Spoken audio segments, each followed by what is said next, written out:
शान्ताकारं भुजगशयनं पद्मनाभं सुरेशं विश्वाधारं गगनसदृशं मेघवर्णं शुभांगं लक्ष्मीकान्तं कमलनयनं योगिभिर्ध्यानगम्यं वन्दे विष्णुं भवभयहरं सर्वलोकैकनाथं यं ब्रह्मा वरुणेन्द्ररुद्रमरुतास्तुन्वन्ति दिव्यैस्तवैर्वेदैः साङ्गपदक्रमोपनिषदैर्गायन्ति यं सामगाः ध्यानावस्थिततद्गतेन मनसा पश्यन्ति यं योगिनो यस्यान्तन्न विदुःसुरासुरगणा देवाय तस्मै नमः।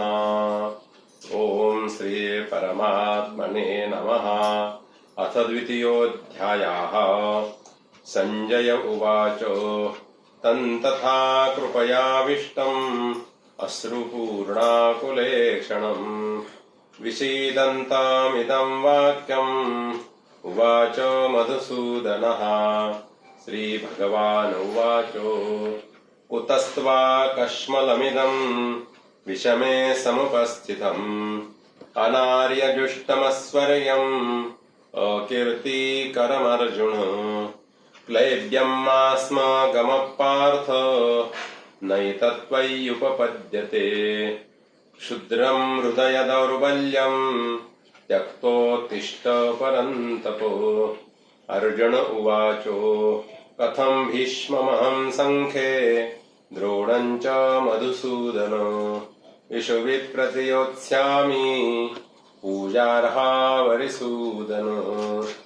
गुरून् हत्वा हि महानुभावान् श्रेयो भोक्तुं भैक्षमपीह लोके हत्वार्थकामास्तु गुरूणिहैव भुञ्जीय भोगान् रुधिरप्रदिग्धान् न चैतद्विद्म कतरन्नो गरीयो यद्वा जयेम यदि वा न जयेयुः यानेव हत्वा न जिजीविषामस्तेव स्थिता प्रमुखे धार्तराष्ट्राः।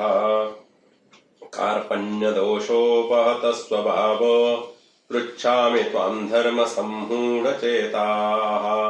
यस्त्रेयसान्निश्चितं ब्रूहि तन्मे शिष्यस्तेऽहं शाधिमां त्वां प्रपन्नम् न हि प्रपश्यामि ममापनुद्यात् यच्छोकमुच्छोषणमिन्द्रियाणाम् अवाप्य भूमावसपत्नवृद्धम् राज्यं सुराणामपि चाधिपत्यम्।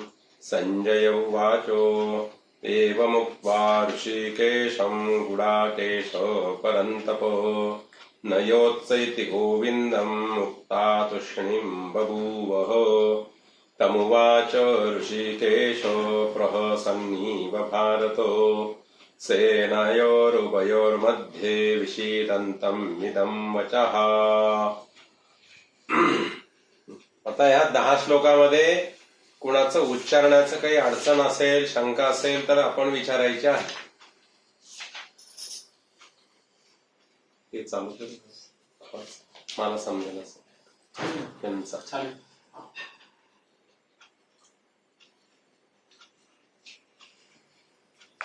सगळ्यांना ऐकू येत आहे का आवाज?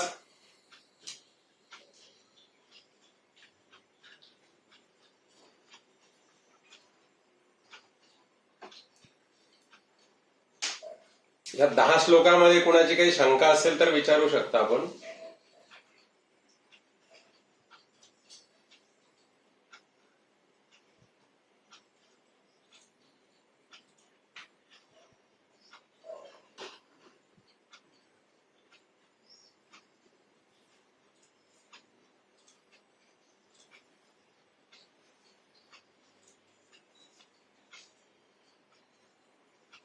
पाचवा आणि 6वा श्लोक. 5वा 6वा श्लोक कुठे अडतंय नेमका अक्षर, कुठला शब्द अडतंय मला म्हणजे त्याच्यावर लक्ष देऊन सांगा.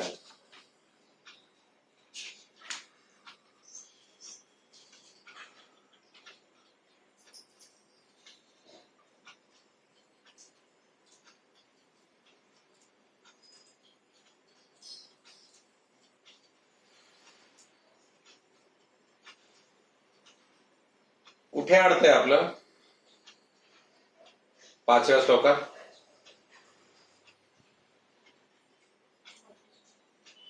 रेंज गेली का त्यांची?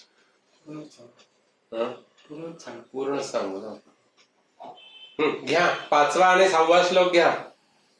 गुरुन हत्वा हि महानुभावान्, गुरुन हत्वा हि महानुभावान्, श्रेयो भोक्तुम् भैक्षमपीह लोके, श्रेयो भोक्तुम् भैक्षमपीह लोके, हत्वार्थकामास्तु गुरूनिहैव, हत्वार्थकामांस्तु गुरूनिहैव, भुञ्जीय भोगान् रुधिरप्रदिग्धान्, भुञ्जीय भोगान् रुधिरप्रदिग्धान्.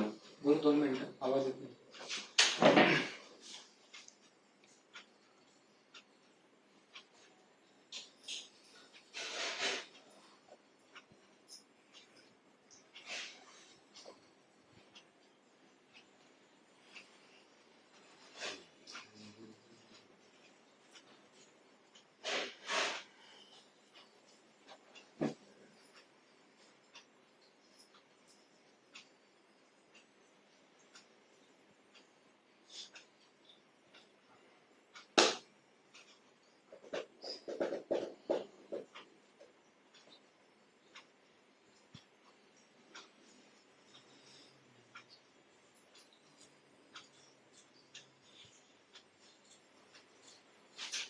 पण आता आधी म्हणलेलं काहीच ऐकायला नाही आलेलं का? नाही, फक्त तुम्ही प्रश्न नंतर जे बोलले नाही 5वा तेवढंच.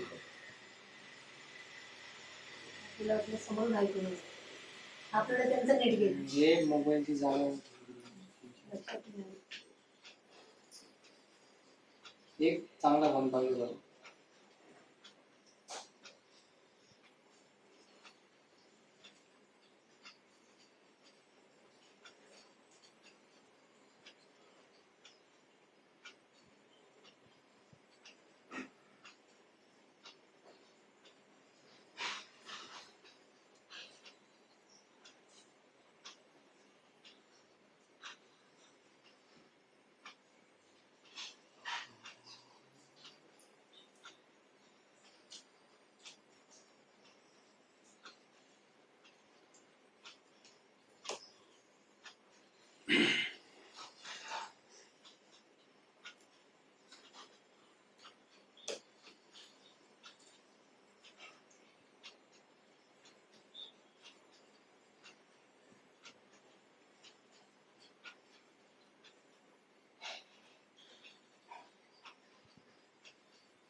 बोला. जय श्रीकृष्ण. येतोय आवाज सगळ्यांना? म्हणायचं.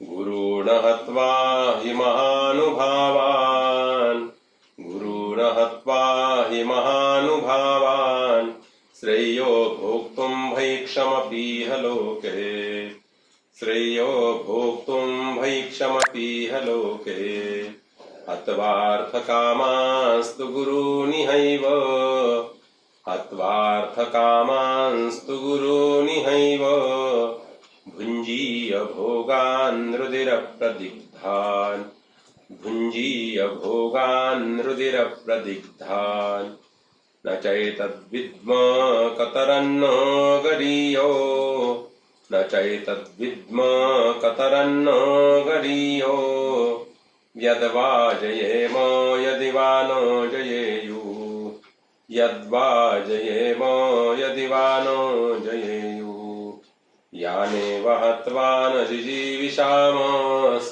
यानेव हत्वा न जिजीविषामस्, तेव स्थिता प्रमुखे धार्तराष्ट्राः, तेव स्थिता प्रमुखे धार्तराष्ट्राः।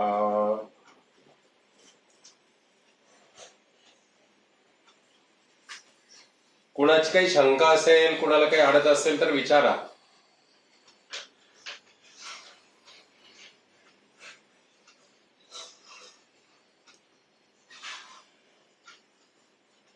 हॅलो हा बोला. बाबा तिसरा श्लोक घ्या ना. तिसरा त्याचं प्रोनाउन्सिएशन जमत नाही. ठीक आहे, घ्या तिसरा श्लोक घ्या. क्लैब्यमास्म गमपार्थ, क्लैब्यमास्म गमपार्थ, नैतत्त्वय्युपपद्यते, नैतत्त्वय्युपपद्यते. क्षुद्रं हृदय दौर्बल्यम्, क्षुद्रं हृदय दौर्बल्यम्, त्यक्तोत्तिष्ठ परन्तप, त्यक्तोत्तिष्ठ परन्तप. हा तिसरा श्लोक जो आहे त्यातली पहिली जी ओळ आहे, तर हे पहिले जे अक्षर आहेत ते अगदी सोपे आहेत. क्लैब्यमास्म गमपार्थ. आता इथून पुढे जे आहे नैतत्त्वय्युपपद्यते, नैतत्त्वय्युपपद्यते, तसं सोपंच आहे, फक्त येईपर्यंत असं वाटतं की खूप अवघड आहे आपल्याला.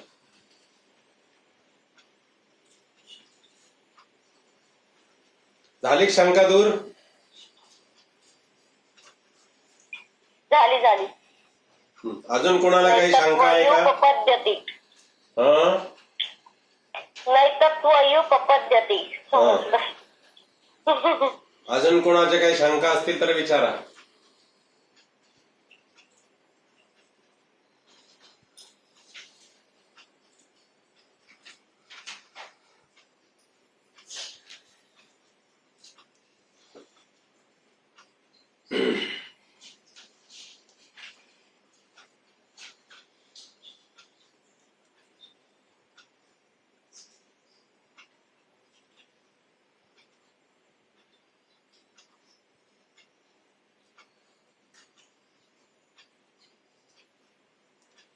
करायचं पुढे.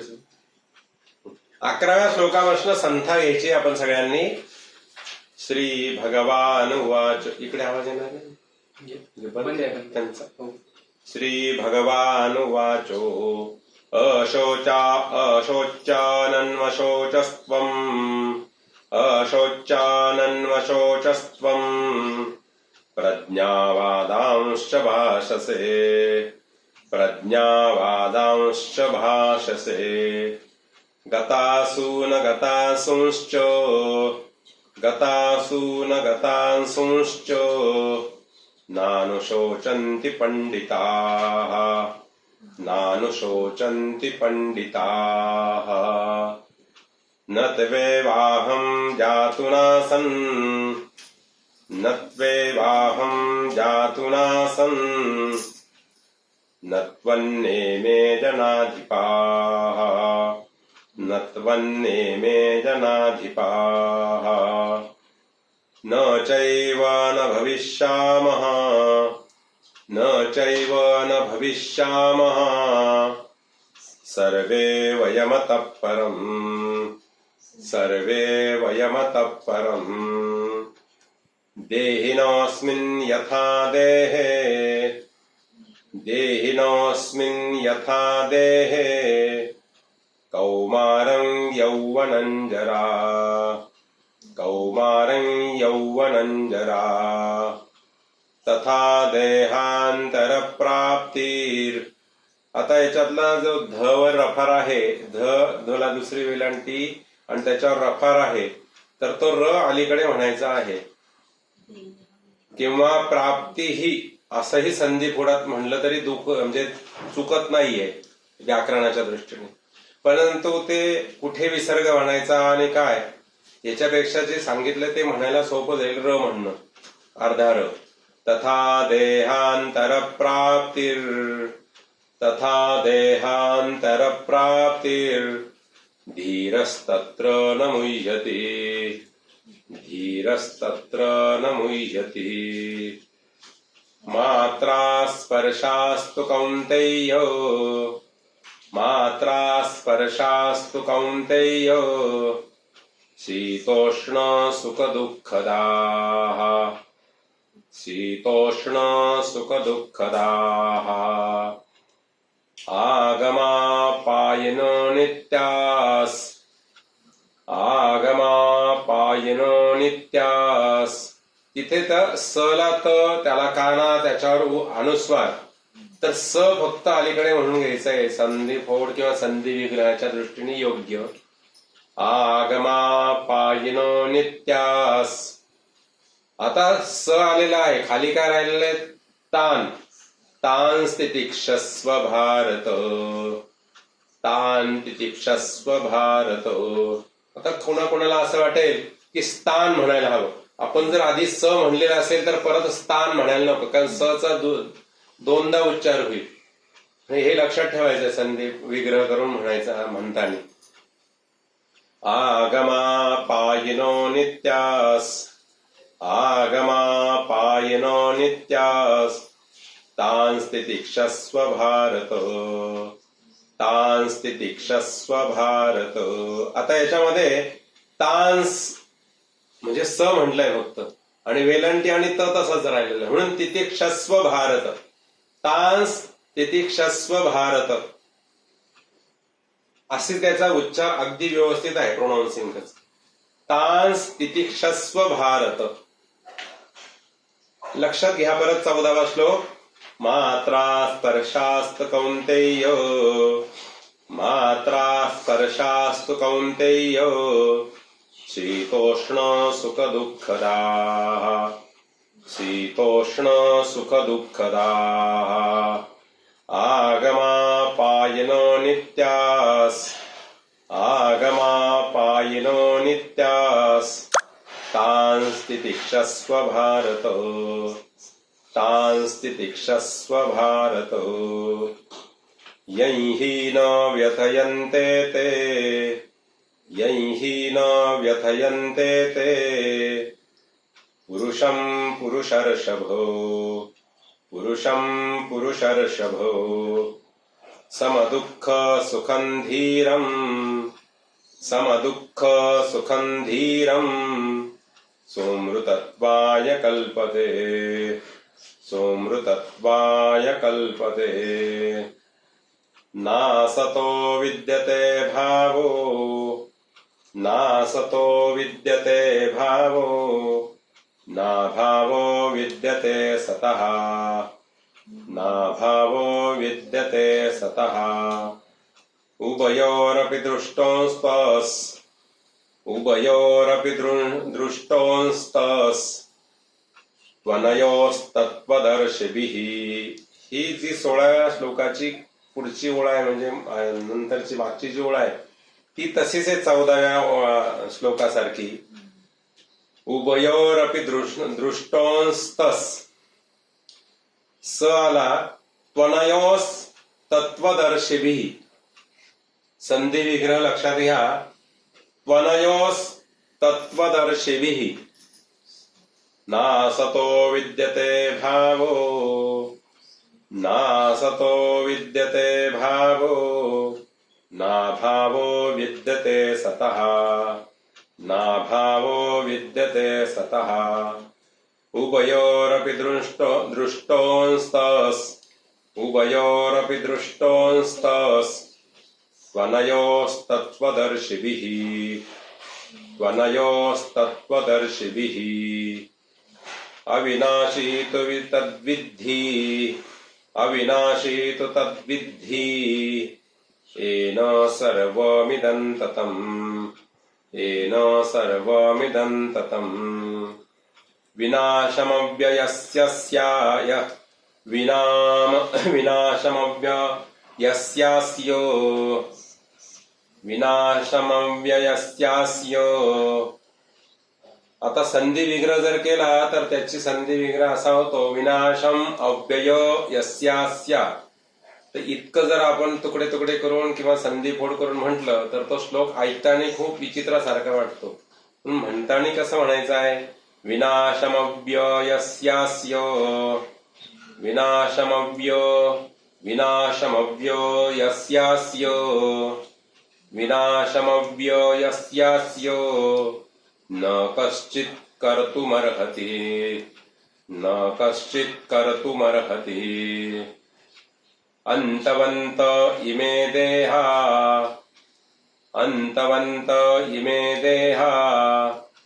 नित्यस्योक्ता शरीरिणः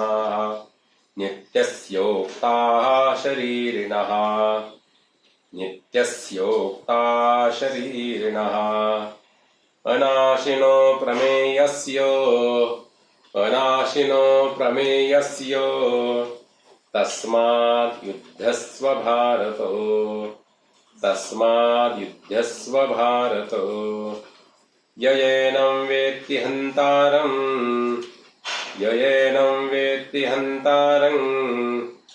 यश्चैनं मन्यते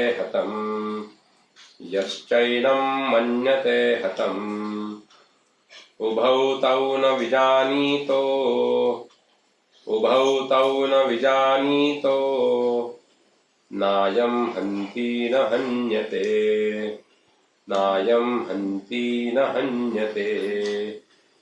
न जायते म्रियते वा कदाचिन्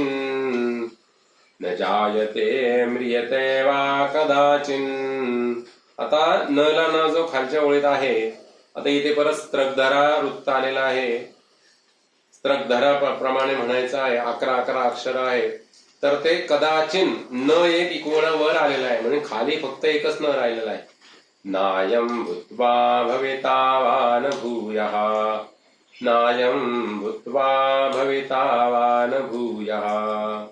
न जायते म्रियते वा कदाचिन् नायं भूत्वा भवितावान भूयः अजो नित्यशाश्वतोऽयं पुराणो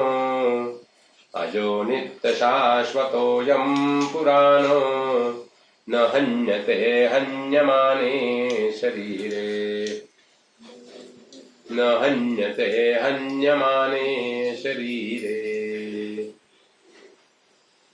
गेला का वाजता पावसामुळे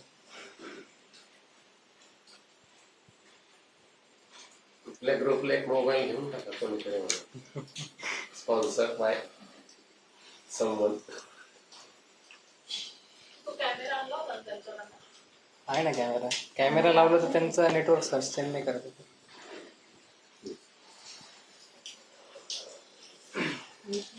कुठून सुटलं विचार, कुठून सुटलाय 20वा श्लोक बघा. कुठून डिस्कनेक्ट झालेला आहे 20वा श्लोक. सगळ्यांना आवाज येतोय का परत एकदा डिस्कनेक्ट झालेला? हो येतोय. कोणता श्लोक चुकला, कुठून सुटलाय, कुठून ऐकून आलेलं?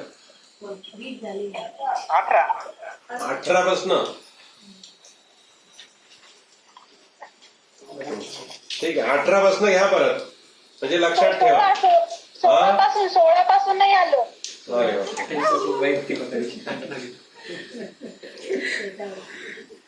त्यांना नेटचा प्रॉब्लेम. आता सगळ्यांनी वायफाय कनेक्शन घ्या, चांगले स्टँडर्ड मोबाईल घ्या गीतेसाठी, आणि एखादा मोबाईल या ग्रुपला दान करून टाका, चांगला स्टँडर्ड मोबाईल, म्हणजे अडचण येणार नाही अशी बाकी. चला घ्या ना 16वा श्लोक घ्या. नासतो विद्यते भावो ना भावो विद्यते सतः नाभा. गेला परत 2 मिनिटं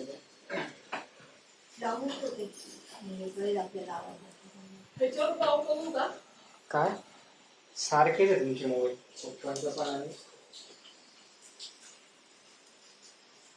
आणि तू जॉईन कर पण ती मीटिंग आणि तुझ्या नेटवर जॉईन कर. नेट तुझं वापर, जॉईन कर फक्त आवाज होतो पण मला.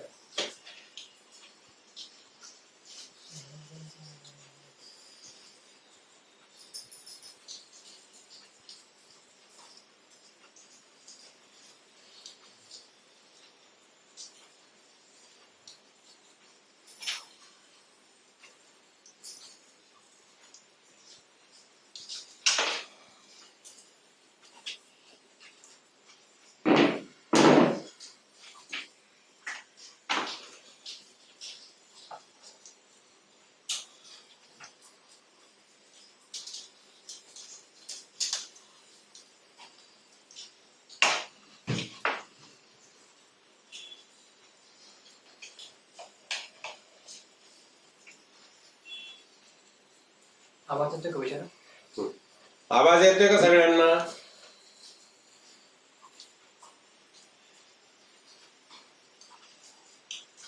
ग्रुप पण आहे व्हॉट्सअपवर कोणाला? येतोय ना? कुठल्यापासून आवाज गेलेला आहे बघा. खरंच 16 पासून करूया आपण. ठीक आहे. नासतो विद्यते भावो, नासतो विद्यते भावो, नाभावो विद्यते सतः, नाभावो विद्यते सतः. उभयोरपि दृष्टोऽन्तस्, उभयोरपि दृष्टोऽन्तस्, त्वनयोस्तत्त्वदर्शिभिः, त्वनयोस्तत्त्वदर्शिभिः. अविनाशी तु तद्विद्धि, अविनाशी तु तद्विद्धि, येन सर्वमिदं ततम्, येन सर्वमिदं ततम्. विनाशमव्ययस्यास्य, विनाशमव्ययस्यास्य न कश्चित् कर्तुमर्हति, न कश्चित् कर्तुमर्हति. अन्तवन्त इमे देहास्, अन्तवन्त इमे देहास्, अन्तवन्त इमे देहास्. नित्यस्योक्ता शरीरिणः, नित्यस्योक्ता शरीरिणः. अनाशिनो प्रमेयस्य,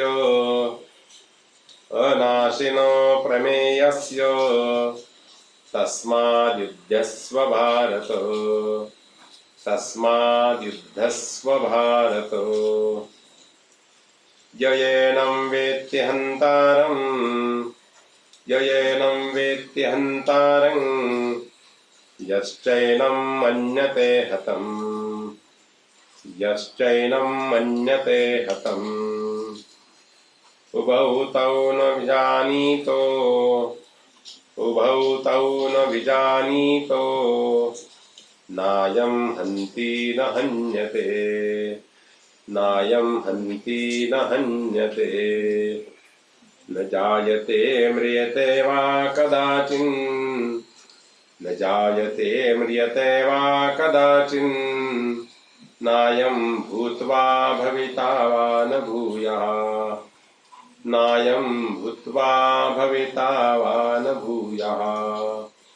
अजो नित्यशाश्वतोऽयं पुराणो, अजो नित्यशाश्वतोऽयं पुराणो.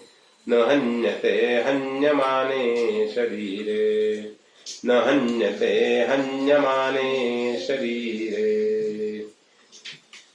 सगळ्यांना आवाज आलाय का?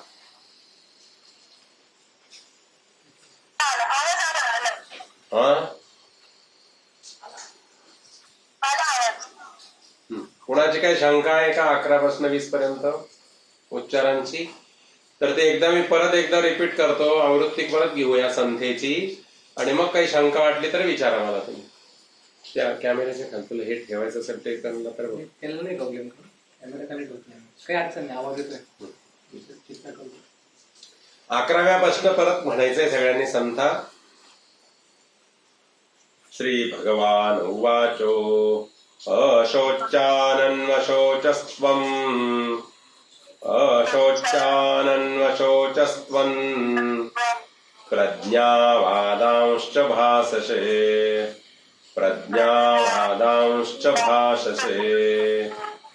गतासु न गतांसुंश्च, गतासु न गतांसुंश्च नानुशोचन्ति पण्डिताः, नानुशोचन्ति पण्डिताः. न त्वेवाहं जातु नासन्, न त्वेवाहं जातु नासन्, न त्वन्नेमे जनाधिपाः, न त्वन्नेमे जनाधिपाः.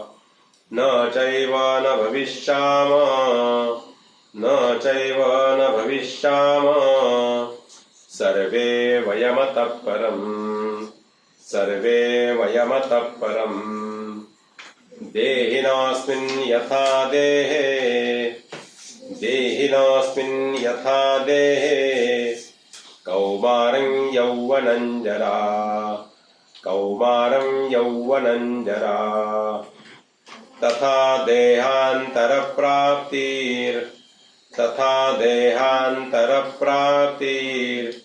धीरस्तत्र न मुह्यते धीरस्तत्र न मुह्यते मात्रा स्पर्शास्तु कौन्तेय मात्रा स्पर्शास्तु कौन्तेय शीतोष्ण सुखदुःखदा शीतोष्ण सुखदुःखदा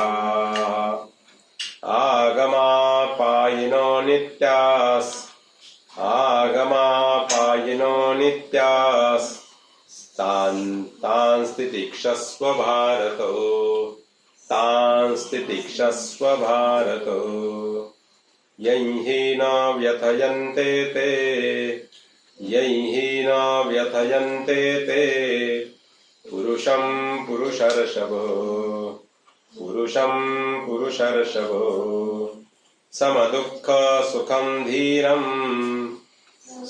समदुःख सुखं धीरं सोमृतत्वाय कल्पते सोमृतत्वाय कल्पते नासतो विद्यते भावो नासतो विद्यते भावो नाभावो विद्यते सतः नाभावो विद्यते सतः उभयोरपि दृष्टोस्तस्त्वनयोस्तत्त्वदर्शिभिः त्वनयोस्तत्त्वदर्शिभिः अविनाशी तु तद्विद्धि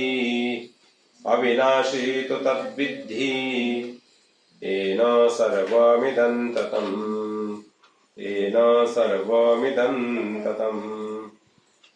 विनाशमव्ययस्यास्य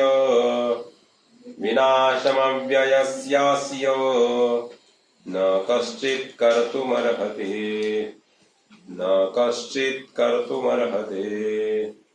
अन्तवन्त इमे देहा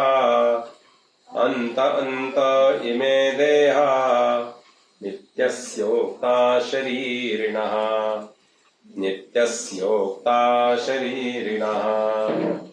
अनाशिनो प्रमेयस्य तस्माद्युध्यस्व भारत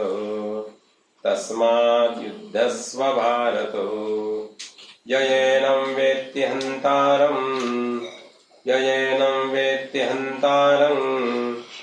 यश्चैनं मन्यते हतम् उभौ तौ न विजानीतो नायं हन्ति न हन्यते न जायते म्रियते वा कदाचिन्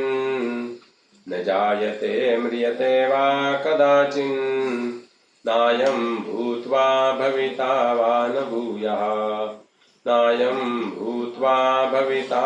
न भूयः अजो नित्यशाश्वतोऽयं पुराणो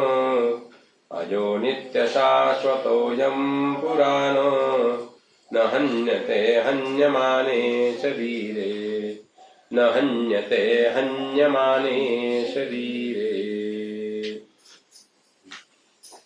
सगळ्यांना व्यवस्थित ऐकू आलंय का?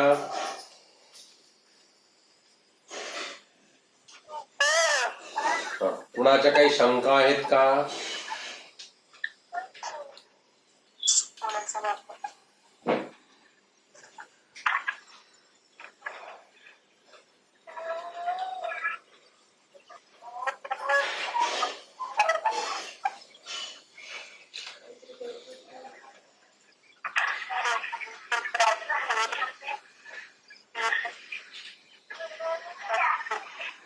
कुणाच्या काही शंका आहे?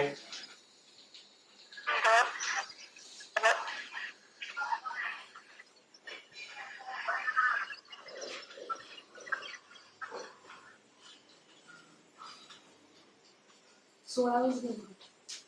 16.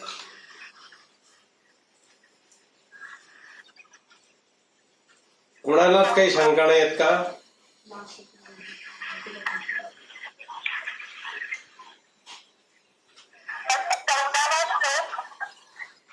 हा 14. 16.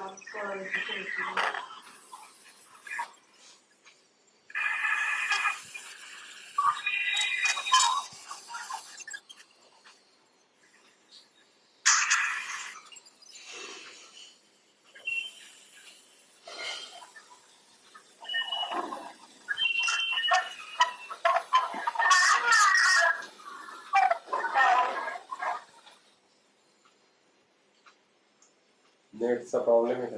नाही काही लक्षातच येते कोणाला शंका आहे? ते शंका नाही करणार. आवाज येतो clear. 14वा. ठीक आहे. हा. मात्रा स्पर्शास्त कौंतेय,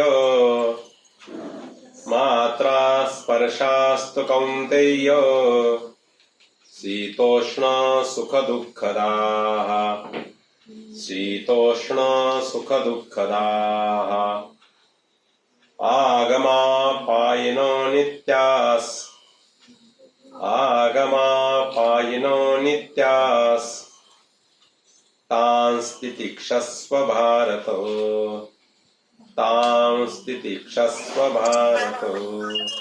14व्याची जी संधी फोड आहे ना, परत एकदा नीट ऐकून घ्या.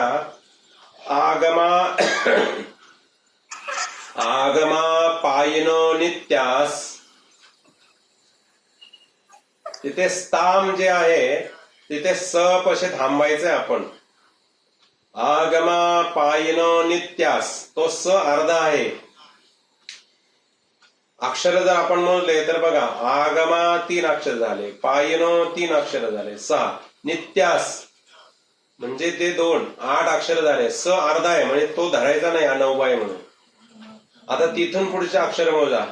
तान स्थितिक्षस्व भारत,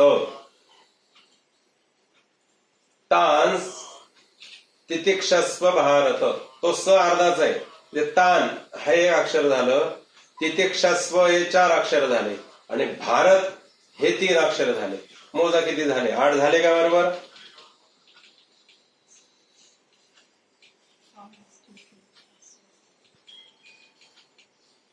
आगमापायिनो नित्यास, आगमापायिनो नित्यास, तां स्थितिक्षस्व भारत, तां स्थितिक्षस्व भारत.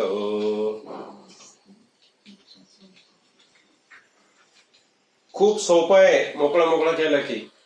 तुम्ही भरत काम करता की नाही महिला लोक, विणकाम, तर विणताना ती विण लक्षात आली की तुम्हाला किती सुटसुटीत वाटतं. सप सप सप सप इकडची सुई तिकडे, तिकडची सुई इकडे चालते आणि बघता बघता तुमचा जो तयार करायचा पदार्थ म्हणजे जे काय असेल तुमचं ठरवलेलं, तो पीस किती पटकन तयार होतो. तर आमच्या सारख्यांना पुरुषांनी बघितले काय वाटतंय, कसं काय विणलंय, काय केलं कोणाच. पण तीच ही विण आहे ना, ही व्यक्त मोकळी करायची आहे. ही एकत्र विणलेला जो शब्द अक्षर आहे ना, श्लोक, तो फक्त वेगळा वेगळा करून म्हणायचा आहे, बाकी काहीच नाही. आणि मी तुम्हाला सांगितलेलं लक्षात आला असेल तर तुम्ही त्या ठिकाणी मला पलीकडून म्हणजे रिस्पॉन्स द्यायला पाहिजे की, कारण मला तुम्ही तुमच्या चेहऱ्यावरचे हावभाव समजत नाही ना, समजले की नाही. तुमचं बोलणं याच्यावरच मला समजू शकेल की मला तुम्हाला समजतंय की नाही. तुम्ही सगळ्यांनी गप्प बसला तर मला काही समजणार नाही की तुमची शंका दूर झाली की नाही झाली. पण आता इथून पुढे जे आपण गीता शिकणार आहोत त्यावेळेस तुमच्या प्रतिसादाची खूप नितांत गरज आहे की तुम्हाला हे शिकवलेलं समजलंय की नाही समजलंय.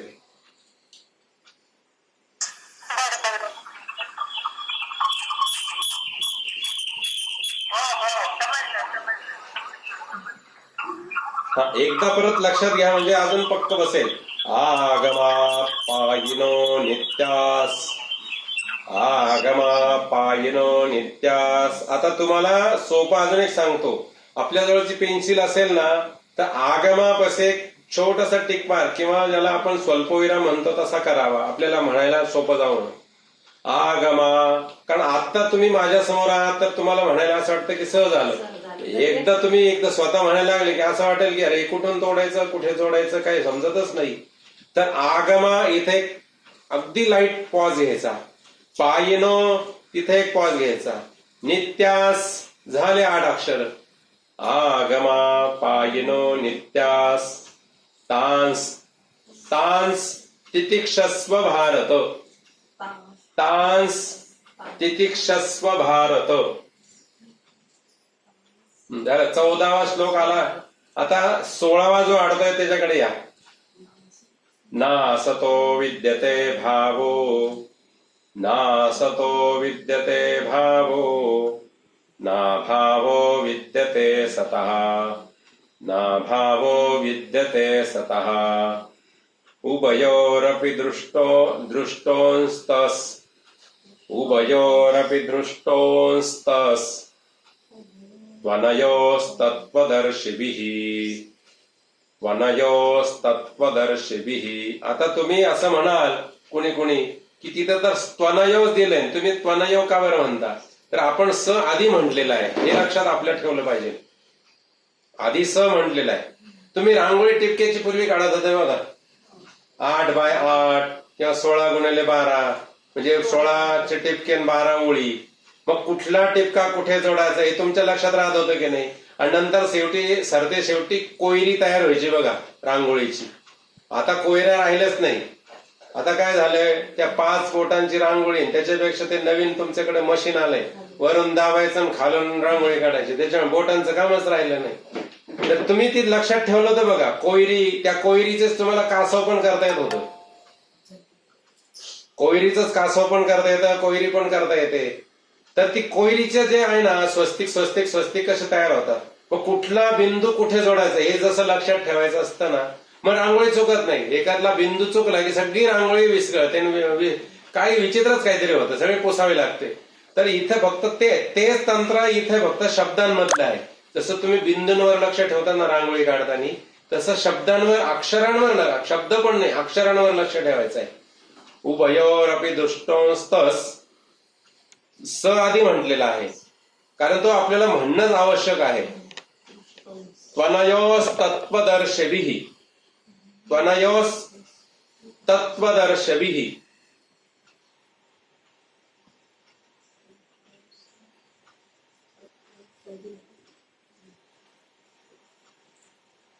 आता इथे तुम्ही अक्षर मोजा बरोबर. 8-8चे 2 बंच तयार झाले की नाही बघा, 2 गट तयार झाले की नाही बघा. उभयोरपि दृष्टोंस्तस्.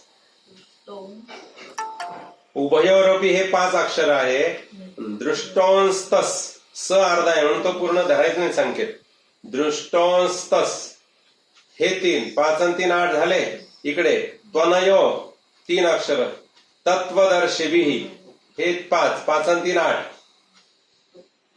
झाले, मोकळे सगळे अक्षर. आता हे असं तुम्ही शिकायला हवं आणि बारीक लक्ष द्यायला हवं, म्हणजे तुम्हाला परत आडण्याचं काही कारण येणार नाही कुठल्या श्लोकामध्ये. परत एकदा 16वा श्लोक घ्या, ज्यांचा अर्थ आहे त्यांनी. नासतो विद्यते भावो. नासतो विद्यते भावो. ना भावो विद्यते सतः. ना भावो विद्यते सतः. उभयोरपि दृष्टोंस्तस्. उभयोरपि दृष्टोंस्तस्. त्वनयोस्तत्त्वदर्शिभिः. त्वनयोस्तत्त्वदर्शिभिः.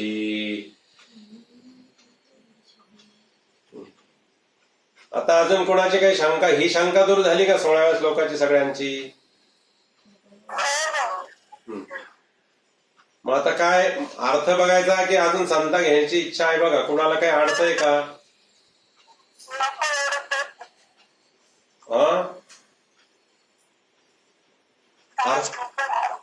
कुणाची काही शंका नाही असं गृहीत धरून आता अर्थ सांगतो मी. अर्थाकडे लक्ष द्या. अर्थ द्या सांगताना सुद्धा मी संधी बोर्ड सांगणार आहे त्याच्याकडे, श्लोकाकडे लक्ष द्या. फक्त प्रवचन ऐकल्यासारखा अर्थ ऐकू नका, पोथीतल्या शब्दांकडे लक्ष द्या अर्थ ऐकताना. 11वा श्लोक काय आहे, त्याच्यापूर्वी 10वा श्लोक जो आहे तो काय म्हटलेला आहे? किंवा त्याच्या आधीचे जे 9 श्लोक आहेत त्यामध्ये अर्जुनाचं मनोगत अर्जुनाने व्यक्त केलेलं आहे की मला या गुरुजींना मारणं, त्याच्यानंतर मिळणार राज्य, हे याच्यातलं काही नको युक्तिवाद परत मांडलाय अर्जुनाने. आणि हा युक्तिवाद मांडताना अर्जुनाने अजून एक युक्ती केली. अर्जुन सुद्धा साधा नाहीये, खूप हुशार आहे अर्जुन. म्हणून तर भगवंताने त्याचं त्या ठिकाणी सारथ्य करण्याचं ठरवलं आहे की त्याने निर्णय घेतलेला असूनही तो म्हणतोय की तुम्ही सांगाल ते करेल. 7व्या अध्यायात म्हणतोय प्रपन्न आहे मी, शिष्यस्तेहम आणि शिष्यस्तेहम शादिमाम त्वाम प्रपन्न, मी तुमचा शिष्य आहे आणि तुम्हाला प्रपन्न पूर्णपणे झालेला आहे. प्रपन्न म्हणजे काय, तर पूर्ण शरणागती पत्करलेली. तुम्ही सांगाल त्याप्रमाणे वागायला तयार आहे. परंतु त्याचा निर्णय तर आधी झालेला आहे की मला ह्या कारणामुळे युद्ध करायचं नाही. तरीही आपण सांगा माझं हित काय आहे, कशात आहे हे सांगितलं, ऐकलं.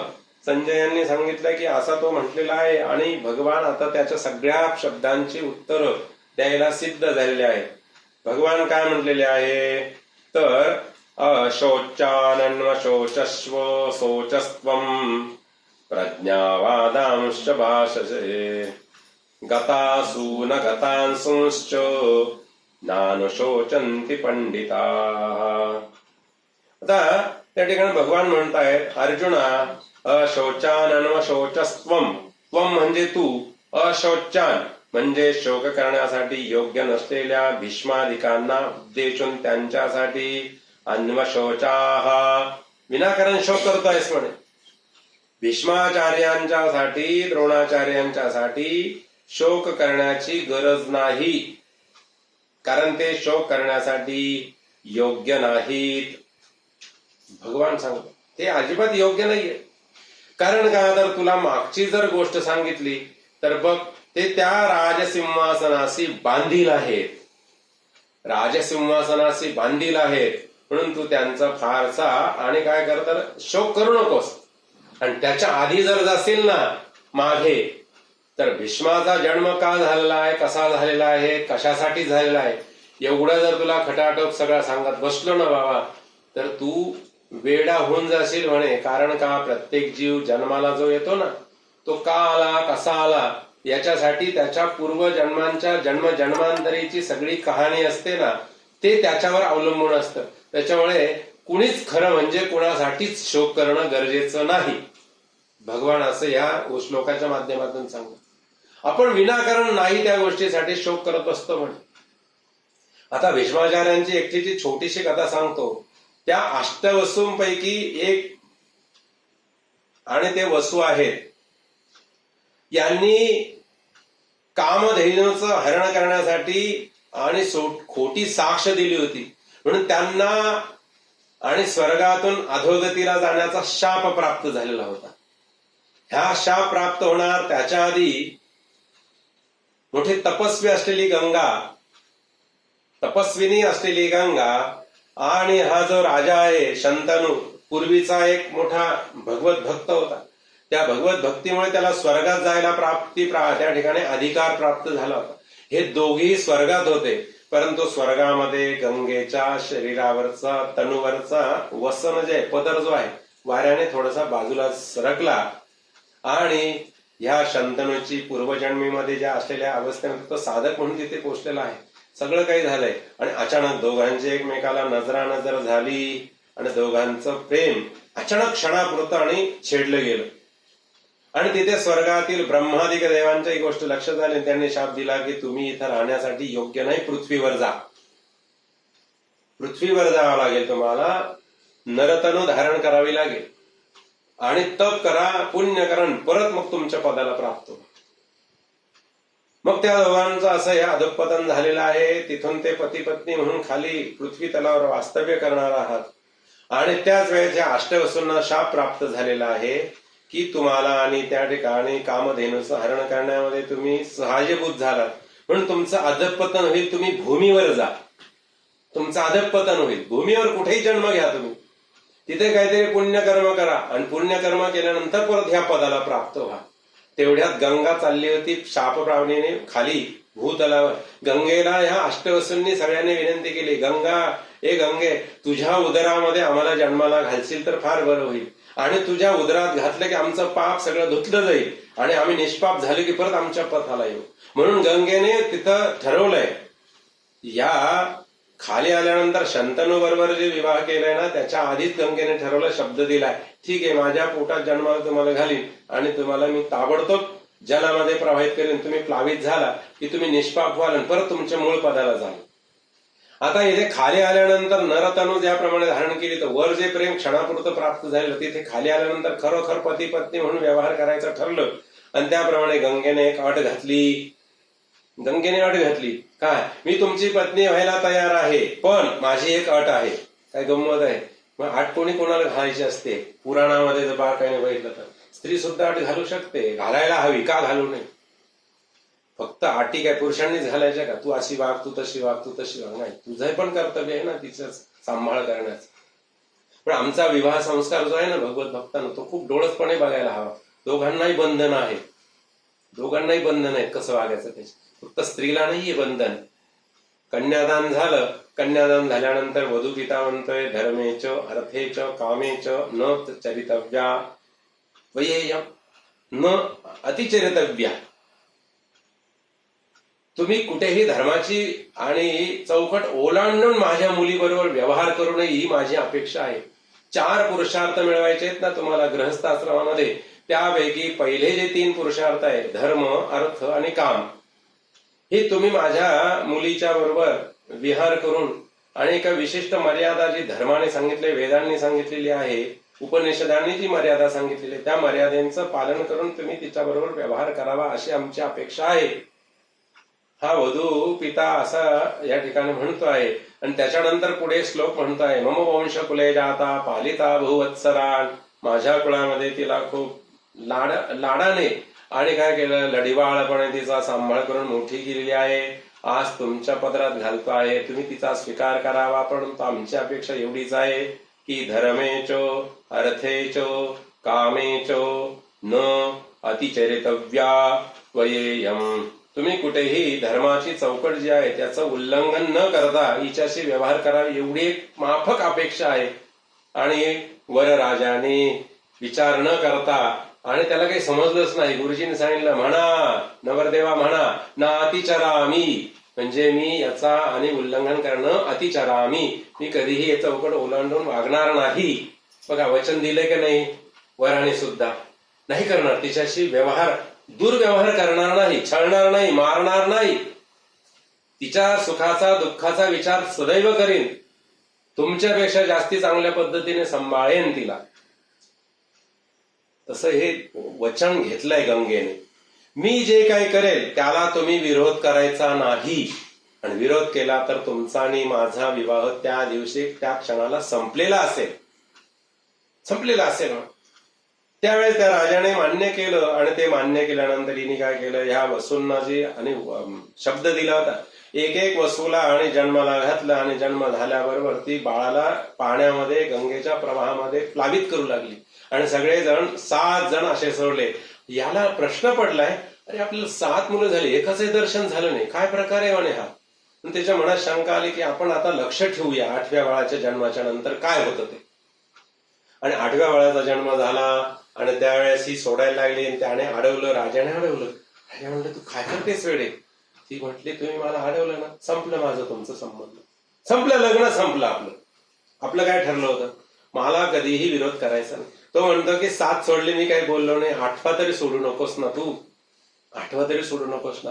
ती म्हटली आपलं ठरलंच होतं, मला काहीही विरोध करायचा नाही आणि मी हे अष्टवसूंना वचन दिलं होतं, तुम्हाला पापापासून निष्पाप करीन माझ्या संसर्गाने तुमचा पाप. आणि काय होईल, माझ्या पोटी जन्माला आलात की तुमचं पाप धुतलं जाईल आणि म्हणून ते निष्पाप झालेले परत आपल्या मूळ पदाला जाणार आहेत. त्यापैकी हा जो 8वा उरला होता ना अष्टवसूंपैकी, हा 8वा वसू म्हणजे पितामह भीष्म आहे, देवव्रत आहे. आता सांग तू त्यांच्यासाठी दुःख करणं किती योग्य आहे रे बाळा. का दुःख करतोस, माझे पितामह माझे पितामह माझे पितामह. आणि तुला माहिती प्रत्येक जीव कशा कशा पद्धतीने कसा कसा जन्माला आलेला आहे, तो किती दिवस कसा वागणार आहे, काय करणार आहे. मग कशासाठी शोक करतोस, कशाला ह्या शास्त्राच्या आणि माझ्या पुढे गप्पा मारतोस रे वेड्या. सांग मला. शोक करण्यासाठी पितामह भीष्माचार्य आणि द्रोणाचार्य अतिशय, तू शोक करण्यासाठी गरजेचं नाहीये. तुला त्यांच्याबद्दल जो आदर व्यक्त करण्याची गरज होती तो तू व्यक्त केलेला आहे. आता कर्तव्य म्हणून तू मी सांगतो ते कर्म करायला हवेस. तू क्षत्रिय आहेस, तू युद्ध करायला हवे, ते तुला वारंवार सांगतोय म्हणे. आणि पंडिताच्या सारख्या गप्पा मारतो माझ्यासमोर. पंडितासारखं वागायला शिक ना बाळा. तू पण अशोचान, शोक करण्यासाठी योग्य नसलेल्या भीष्मादिकांना उद्देशून त्याच्यासाठी अन्वशोचः, शोकित झाला, खूप दुःखी झाला, कष्टी झालास. आणि बुद्धिमानांच्या गोष्टी करतोस. प्रज्ञावादांश भाषसे, माझ्याशी एका विद्वानासारख्या गप्पा मारतोस. ज्याला प्रज्ञा प्राप्त झाली, बुद्धिमानांच्या गोष्टी करतोस काय माझ्यासमोर. अरे गतासु न गतांसुंश्च नानुशोचन्ति पंडिता. पंडित कोणाला म्हणतात माहिती का बाळा? पंडित त्यालाच म्हणतात की तो कशातच आसक्त नसतो रे बाळा. पंडित तोच आहे. पंडित म्हणजे काय? पंडिताची व्याख्या काय? भगवान म्हटले, ज्याला जन्म झालेल्याबद्दल त्याला कधी आनंद वाटत नाही, मेलेल्याबद्दल त्याला कधी दुःख वाटत नाही ना, तो खरा पंडित, तो खरा ज्ञानी, तो खरा विद्वान, तो खरा प्रज्ञावान. तो कशाच सुख किंवा दुःख मानत नाही. आणि तू गप्पा मारता पंडितासारख्या मारतो आणि शोक करता आणि एखाद्या मूर्ख माणसासारखा शोक करतोस वेड्या. अरे यांचं ज्यावेळेस मृत्यू होईल ना, त्यावेळेस यांचं आणि उचित असलेलं असं मरणोत्तर उत्कर्षच होणार आहे. लक्षात ठेव, उत्कर्ष होणार आहे यांचा. ह्या दोघांचाही जे जे वीर जाणार आहेत ना इथे, त्या सगळ्यांचा उद्धार होणार आहे. आणि त्यासाठी तू कशासाठी शोक करतोस? तुला माहितीये का यांच्या मृत्यूनंतर यांचं काय होणार आहे? तर म्हणून तू शोक करू नकोस. पहिली गोष्ट लक्षात ठेव की त्यांच्यासाठी शोक करण्यासाठी तू योग्य नाहीस, तुला गरजच नाही. जी गोष्ट करण्याची गरज नाही त्याचा कशासाठी विचार कर बसला आहेस वेड्यासारखा. आता ऐक म्हणे पुढे, भगवान त्याचे कान उघडणे कर. ज्ञानाचे गप्पा मारल्या ना, ज्ञानाच्याच गोष्टी भगवान आता बोलणार. तुला मोक्ष हवा आहे ना, तू काय म्हणला मला मोक्ष हवा आहे. त्यानंतर तू काय म्हणलाय मला की यांचा हत्या करून मला दोष लागेल, पाप लागेल. काही नाही, मी सांगतो ते नीट एक एक गोष्ट ऐकत चल म्हणे. आता अरे नत्वे वाहन जातुनासम नत्वन्ने मे जनाधिपा न चैव न भविष्यामः सर्वे वयमतः परम. अरे ऐक बरं, नत्वे वाहम इति नतु एव, नत्वे वाहम ह्या शब्दाची खरी अर्थाने फोड कशी आहे? इति तू न एव जातु अहम म्हणजे काय? तर तू ज्यावेळेस नव्हतास ना अर्जुना, आणि हे कुणीही नव्हते त्यावेळेसही मी होतो. त्यावेळेसही मी होतो. तुम्ही आहात त्यावेळेसही मी आहे, आणि तुम्ही नसणारे त्यावेळेसही मी असणार आहे. हे आणि तुम्ही कोणी कधी नव्हताच असंही कधी नाहीये. ज्याप्रमाणे मी जसा प्रत्येक क्षणाला प्रत्येक गोष्टीला आणि साक्षीदार असतो, तसेच तुम्हीही तसेच असतात. प्रत्येक जीव मात्रही तसेच असतात.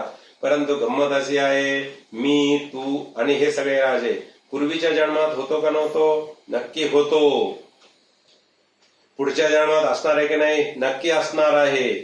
आणि ज्यावेळेस काहीच नसेल त्यावेळेस असणार आहे की नाही? असणार आहे. अव्यक्त स्वरूपाने असणार आहे. आपण बसला अर्जुन, अरे बापरे, हे काय प्रकरण आहे? भगवत भक्तांनो, आपण जर कथा जर ऐकल्या असतील, कथा कीर्तनातून कथा कीर्तनकारांनी आपल्याला अन्य ठिकाणी खूप कथा सांगितल्या, परंतु आम्हाला रामाची आणि कृष्णाची कथा ऐकण्याची खूप आणि संधी वारंवार प्राप्त होते. आपण वारंवार रामाच्या कृष्णाच्या कथा ऐकतो. रामाच्या दरबारामध्ये असलेले जे वानर सेना जी होती ना मदतीला, त्या वानरांना कशाची भोग राम त्यावेळेस देऊ शकले नाहीत, कारण उपाशी. रामच काही भोग घेत नव्हते, तर ते दुसऱ्याला काय भोग देतील? रामच काय. आणि त्यांनी वनवास भोगायचं ठरवलं होतं, तेव्हा वनात कुठे भोग असतात का? वनात भोग नसतात. कंदमुळं खायचे. आता मालकच जर कंदमुळं खात असेल तर गड्याला काय पाची पक्वान मिळणार आहे? काय मिळेल? मालकच घराचा घरधणीच जर भाजी भाकरी खात असेल तर त्या घरधणीला म्हणजे त्याच्या बायकोला आणि त्याच्या मुलांना पाची पक्वान, लोणी, साखर आणि पंचपक्वान आणि बदामाचा शिरा या गोष्टी मिळतील? कदापि नाही. राम विरक्त अवस्थेमध्ये जगले, त्यामुळे त्याची जे अनुयायी जे होते ना, 18 पद्मसेना जी होती वानरांची, तीही अशाच प्रकारे आणि वनामध्ये हिंडण जे काय फळं मिळतील, जे कंदमुळं मिळतील ते खाऊन जगले. आणि एवढं करून एकदम पवित्र कार्य केलं, सीतेची मुक्तता केली रावणाचा वध करून.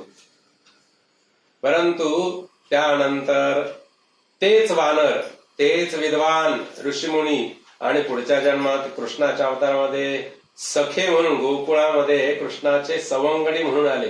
आणि त्यावेळेस जे वनात फिरलेले होते ना, आताही वनातच गायींच्या मागे त्यांना फिरवलं, परंतु त्यांना खाऊ घातलं लोणी. माखन मिश्री खिलाया सब साथियों को, तब नहीं खिलाया था, अभी खिलाएंगे भैया, तब मुझे साथ दिया था ना आपने. मग प्रत्येक संकटातून आणि त्या सगळ्या सवंगड्यांना वाचवलंय कोणी? भगवंताने. पण आता रूप कुठलं घेतलंय? रूप घेतलाय कृष्णाचं. त्यांनी घेतलाय वानर सोडून आणि या गोपगणांचं किंवा सवंगड्यांचं रूप धारण केलंय त्यांनी. ज्या कोणी वैदिक विप्रांना, योग्यांना वेदांचा अभ्यास, वेदांताचा अभ्यास करून मीमांसा, पूर्वमीमांसा, उत्तरमीमांसा, न्याय इत्यादी जी शास्त्र आहेत, या सगळ्यांचा अभ्यास करूनही भगवान काय आहे समजलं नाही. मग इतकी साधना, इतकी उपासना केली की प्रत्यक्ष वैकुंठ धामाला सदैह गेले. भगवान म्हणले काय हवं बोला. ते म्हणले तुमच्या जवळचं प्रेम हवं आहे, आमच्या बरोबर तुम्ही खेळा. ते म्हणले तुम्ही वेदांचा अभ्यासक आहात, मी वेदांचा उद्गाता आहे, मी माझ्यापासून वेद निर्माण झाले. वेदामध्ये मर्यादा पाळायला सांगितले. तुम्ही वैकुंठ धामामध्ये आलेला आहात, तर वैकुंठ धामामध्ये आणि मी तुम्हाला कोणत्याही गोष्टींची आणि ही मुबलकता देऊ शकत नाही, स्वातंत्र्य देऊ शकत नाही, कारण इथं मर्यादा आहे. पण जिथे मर्यादा नाही अशा ठिकाणावर आपण आणि तुमची इच्छा पूर्ण करूया. म्हणून त्या योगी जनांना सांगितलं तुम्हाला जी वाटतील ना ती रूप धारण करा आणि माझ्याबरोबर क्रीडा करा, मी तुमच्यावर क्रीडा करायला सगुण रूपामध्ये. आणि भगवंताने मग त्यावेळेस बालरूप धारण केलं. बालरूप धारण केलं का तर सगळे योगी जन म्हणतात तुमच्या चरणाचं अमृत आम्हाला मिळू दे, तुमच्या चरणाचं अमृत मिळू दे, तुमच्याबरोबर थोडीशी सलगी करण्याची इच्छा आहे. भगवान म्हटले सगळेच जण माझ्या चरणाचं अमृत पियायला इच्छुक आहेत, मला एकदा माझ्या आणि पायाच्या अंगठ्यामध्ये नेमकं काय आहे हे भरायला मला बघायला हवं म्हणे. भगवान म्हटले वैकुंठ धामामध्ये षडगुण ऐश्वर्य संपन्न असा मी आहे.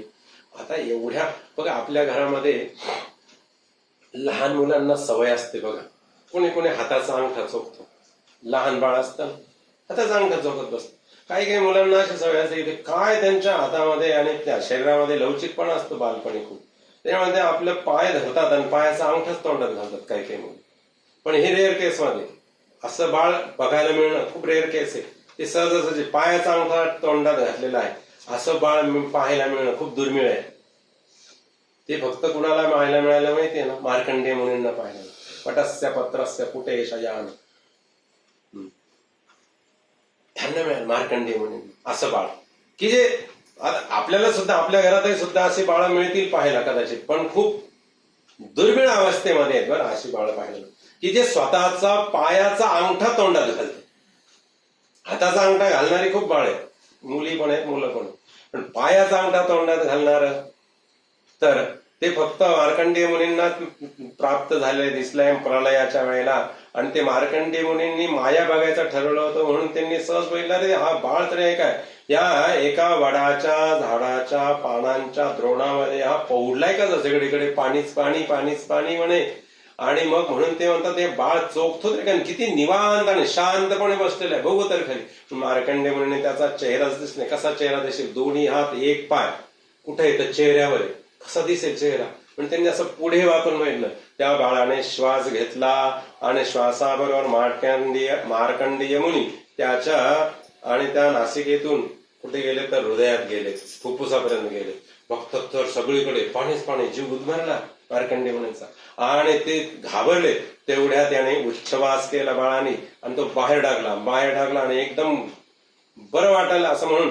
आणि त्याने श्वास जो गुदमरत होता त्या स्वतःचा मार्कंडेयाचा, त्यांनी तो श्वास घेतला आणि डोळे उघडले. ते त्याच्या आधी कुठे बसले ते भगवत भक्तांनो तर सुंदर अशा एका पर्वतावर आणि सुंदर अशा प्रकारचे स्नान संध्यासाठी बसले. पुरा कुंभक रेचक जो प्राणायाम करायला सांगितले संध्या वंदनामध्ये तो ते करत होते. आणि तेवढ्यात त्यांनी आणि इच्छा व्यक्त केली होती की मला माया बघायची, मला माया बघायची. भगवान म्हणले तू मायेच्या पलीकडे गेलाय, माझं दर्शन झालं, आता मायेचं काय पडलं नाही म्हणून मला बघायची, नंतर कधीतरी दाखवेल. भगवान म्हणले नाही आत्ता दाखवा म्हण. आता तू संध्यावंदन करून संध्यावंदनात माया बघायची हो म्हणे. भगवान म्हणले ठीक आहे म्हणले, आणि त्याला अगदी सोसाट्याचा वारा वगैरे सुटला, आणि मग ते बाळ दिसलं. ते बाळ कसं दिसतंय, एवढं शांत कसं एवढ्या प्रलयामध्ये, सगळीकडे पाणीच पाणी झालं. बघतात जाऊन तर त्या ठिकाणी काय, तर तो बालमुकुंदम मनसा स्मरामि, श्रीकृष्ण गोविंद हरे मुरारे हे नाथ नारायण वासुदेव, ही अशी अवस्था आणि त्या ठिकाणी त्यांची झालेली आहे. बघतात तर श्वासामध्ये आत गेला, अजून जीव गुदमरू लागला, आणि श्वासात आत जाऊन बघतो तर काय, असे कितीतरी प्रलय, कितीतरी मार्कंडे म्हणे, कितीतरी बालक, बालम मुकुंदम, आणि बालमुकुंद कितीतरी स्वरूपात आहे. आणि अशा अवस्थेमध्ये तो जीव गुदमरला आहे. याने उच्छवास केला, रेचक केला आहे, बाळाने रेचक केला. रेचक केल्याबरोबर मार्कंडे म्हणे श्वासातून नाकातून त्याच्या नासिकेतून परत बाहेर आल्यानंतर जीव गुदमरला आहे. पाण्यात पडतं की काय होतं, आणि म्हणून त्यांनी एकदम डोळे उघडले आणि सावध होऊन बघतात तर ते जिथं संध्यावंदनाला बसले तिथेच होते. एका क्षणाला एवढी मोठी माया दाखवली भगवंता. म्हणून भगवान म्हटले ह्या जे विश्व दिसत आहे त्यावेळेस मी आहे की नाही आहे, तुम्ही आहे की नाही, नक्की आहे.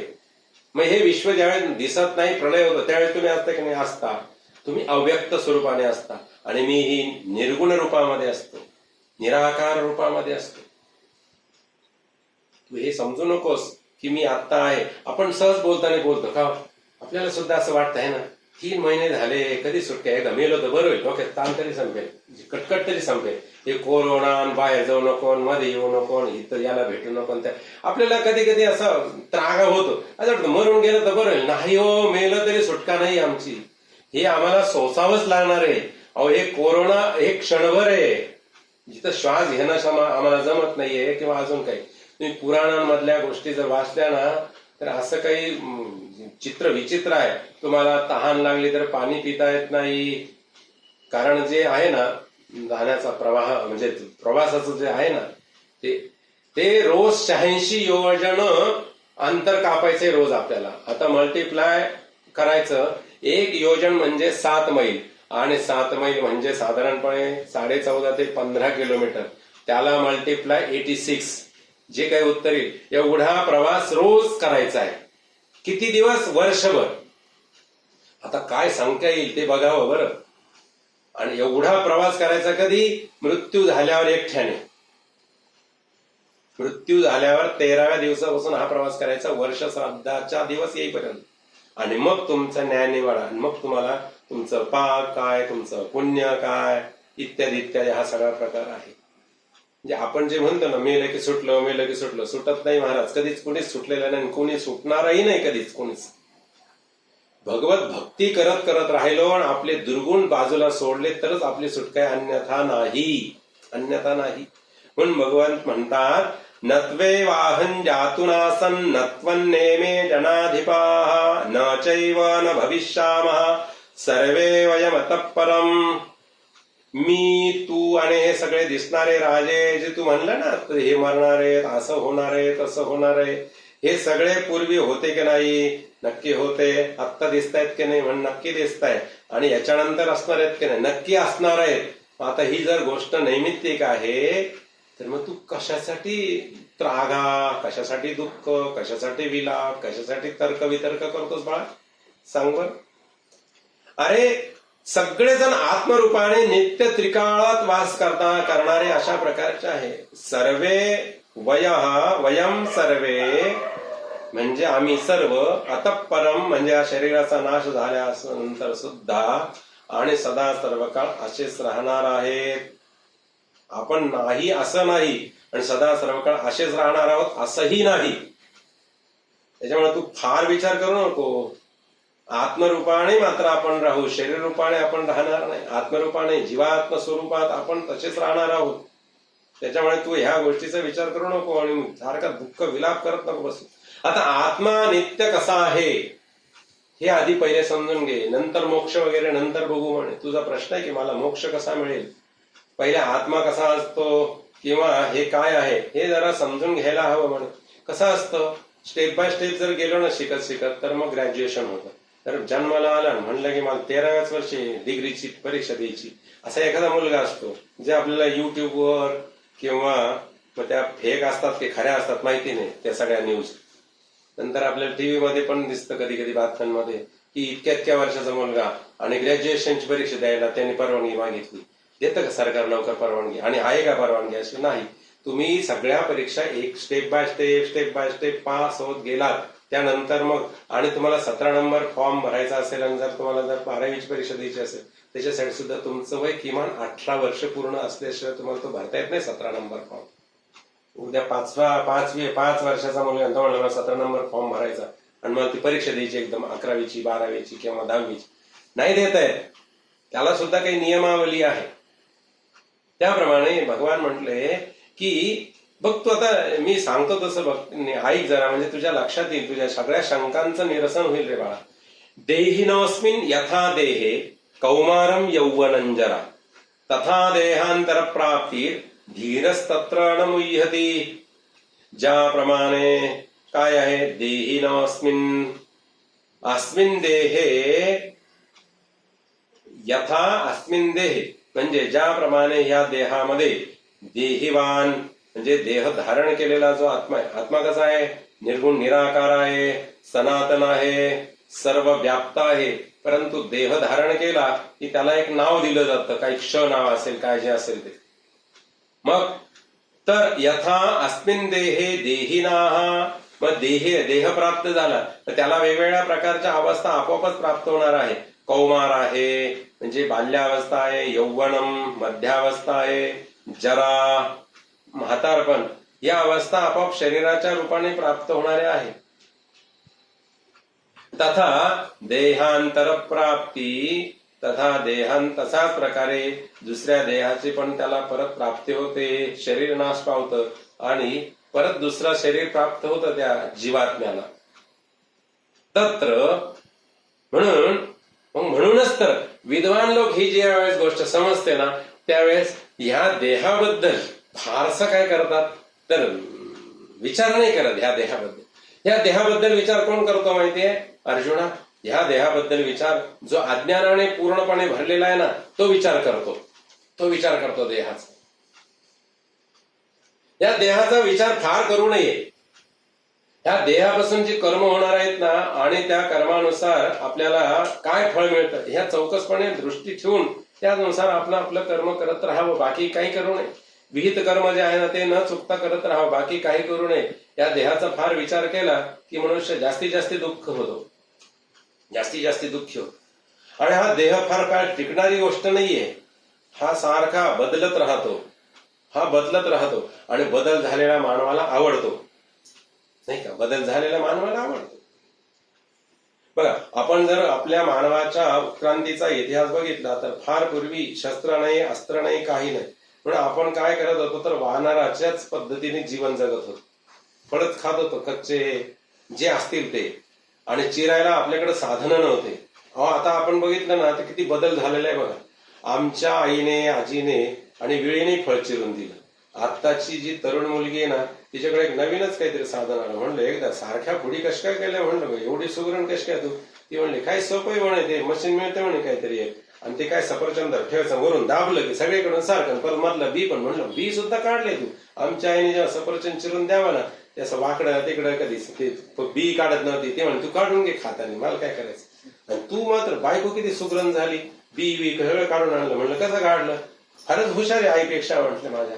म्हटलं काय बघतो तर काय? ती म्हणली की ते घेऊन आले ना मी सेल मधून ते मशीन, असं वरून दाबलं की सगळ्या फोडी सारखे. म्हणलं वा वा वा, उत्क्रांती झाली ना. पूर्वी दगड हे शस्त्र म्हणून वापरलं जात होतं. अगदी पूर्वी आपण जर अगदी पहिल्यापासून जर बघितलं तर अश्मयुगात वगैरे जर गेलो तर आपण दगडाची आणि काय होते, आणि व्यवहारासाठी काय होतात वस्तू, याने त्याला ती वस्तू द्यायची, त्याच्या बदल्यात त्याने ती वस्तू त्याला द्यायची, वस्तूंची देवाणघेवाण. नंतर मग पुढे बदल होत गेला.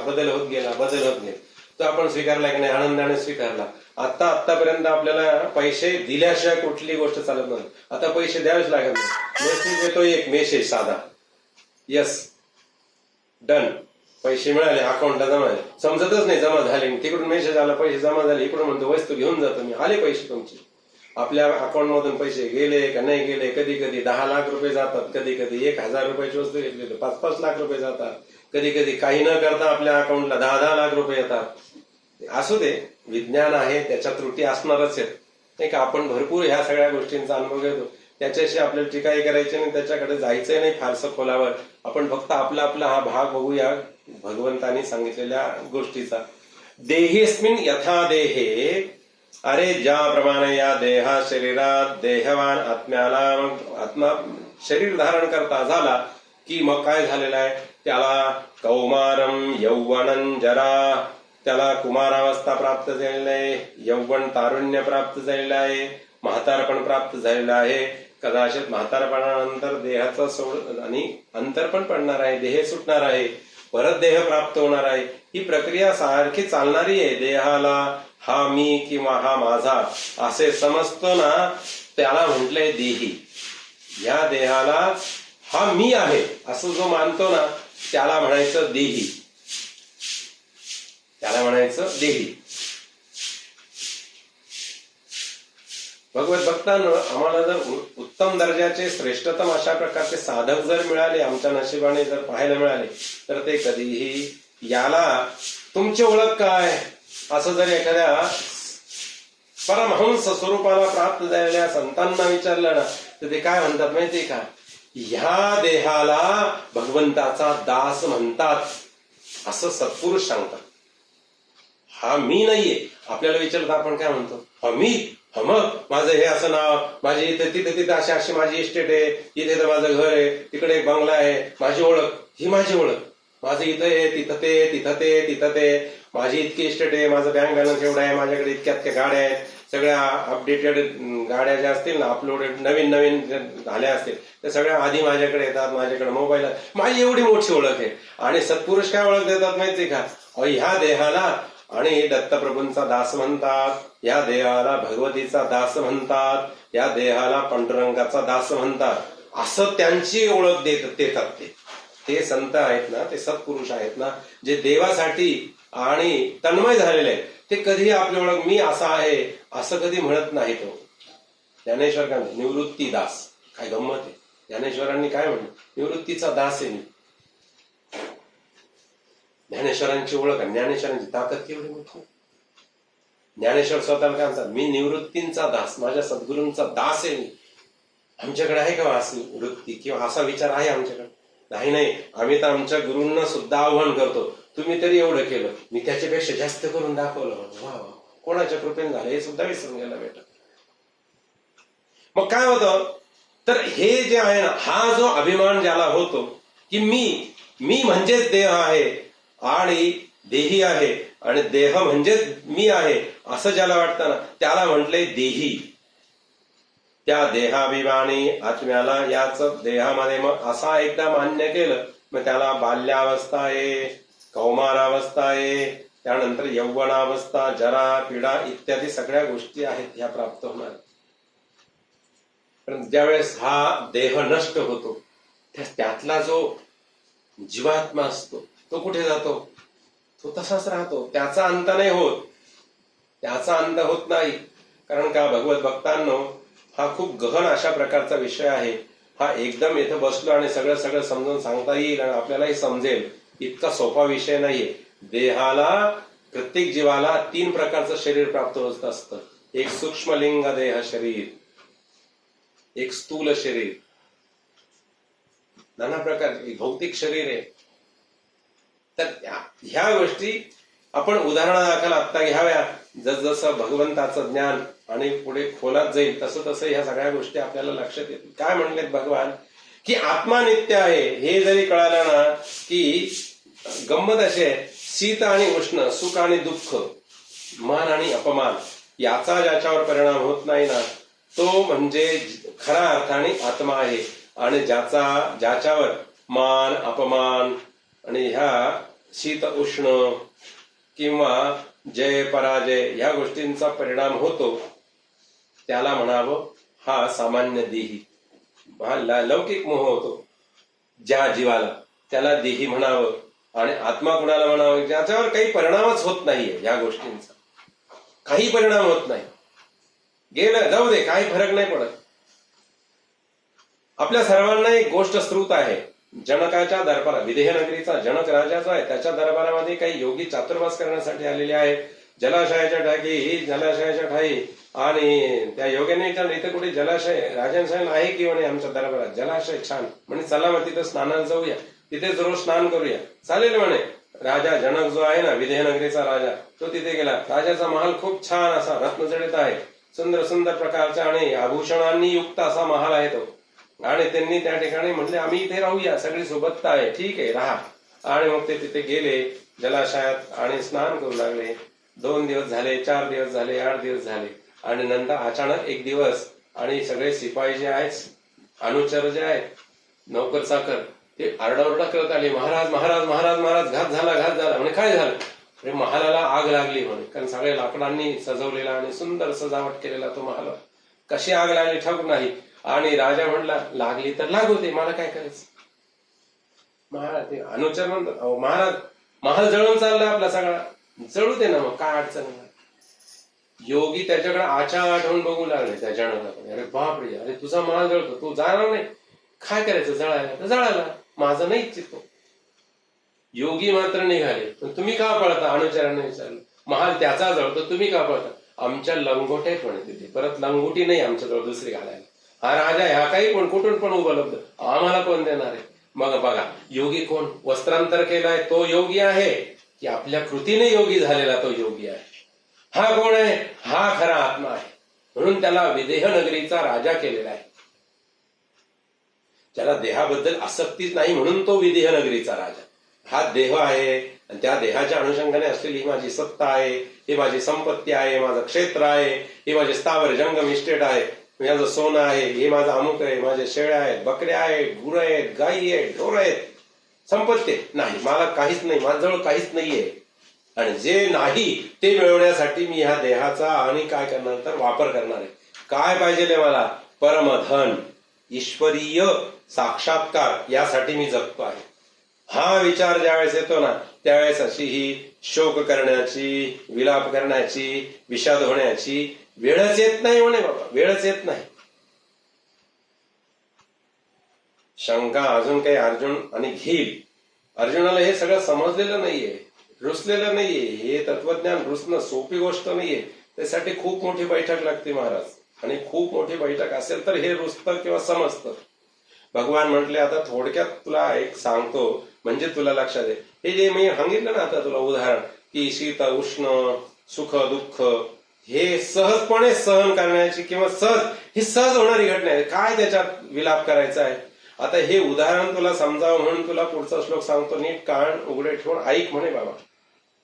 काय म्हणले भगवंताने मात्रा स्पर्शास्तु कौंतेय शीतोष्ण सुख दुःखदा आगमा पायनो नित्यांस तांस तितिक्षस्व भारत. हे कौंतेय म्हणजे कुंतीपुत्र अर्जुना मात्रा स्पर्शा मात्रा म्हणजे काय इंद्रिय त्यांच्यापासून होणारे स्पर्श रस रूप गंध इत्यादी जे 5 गुण आपल्याला प्राप्त होतात ना ह्या आपल्या देहाच्या ठाई त्याच्यापासून होणारा संयोग जो आहे विषयांशी संयोग होतो. रसनेला एखादी गोष्ट खूप चविष्ट लागते. रसनेला एखादी गोष्ट खूप चविष्ट लागते. म्हटलं का प्रसाद कसा झाला रामाची कृपा. एखादा भक्त असेल तर रामाची कृपा. आणि एखाद्याला विचारलं का प्रसाद कसा शिरा चांगला नाही झाला का जरा साखर जास्ती झाली का. आणि जो भक्त असतो तो काय म्हणतो रामाचा प्रसाद आहे तो कशाला गोड कडू काय संबंधच काय तो गोडच आहे अमृताहूनही गोड नाम तुझे देवान तुझ्या जवळचा प्रसाद तो त्याच्याही पेक्षा गोड आहे.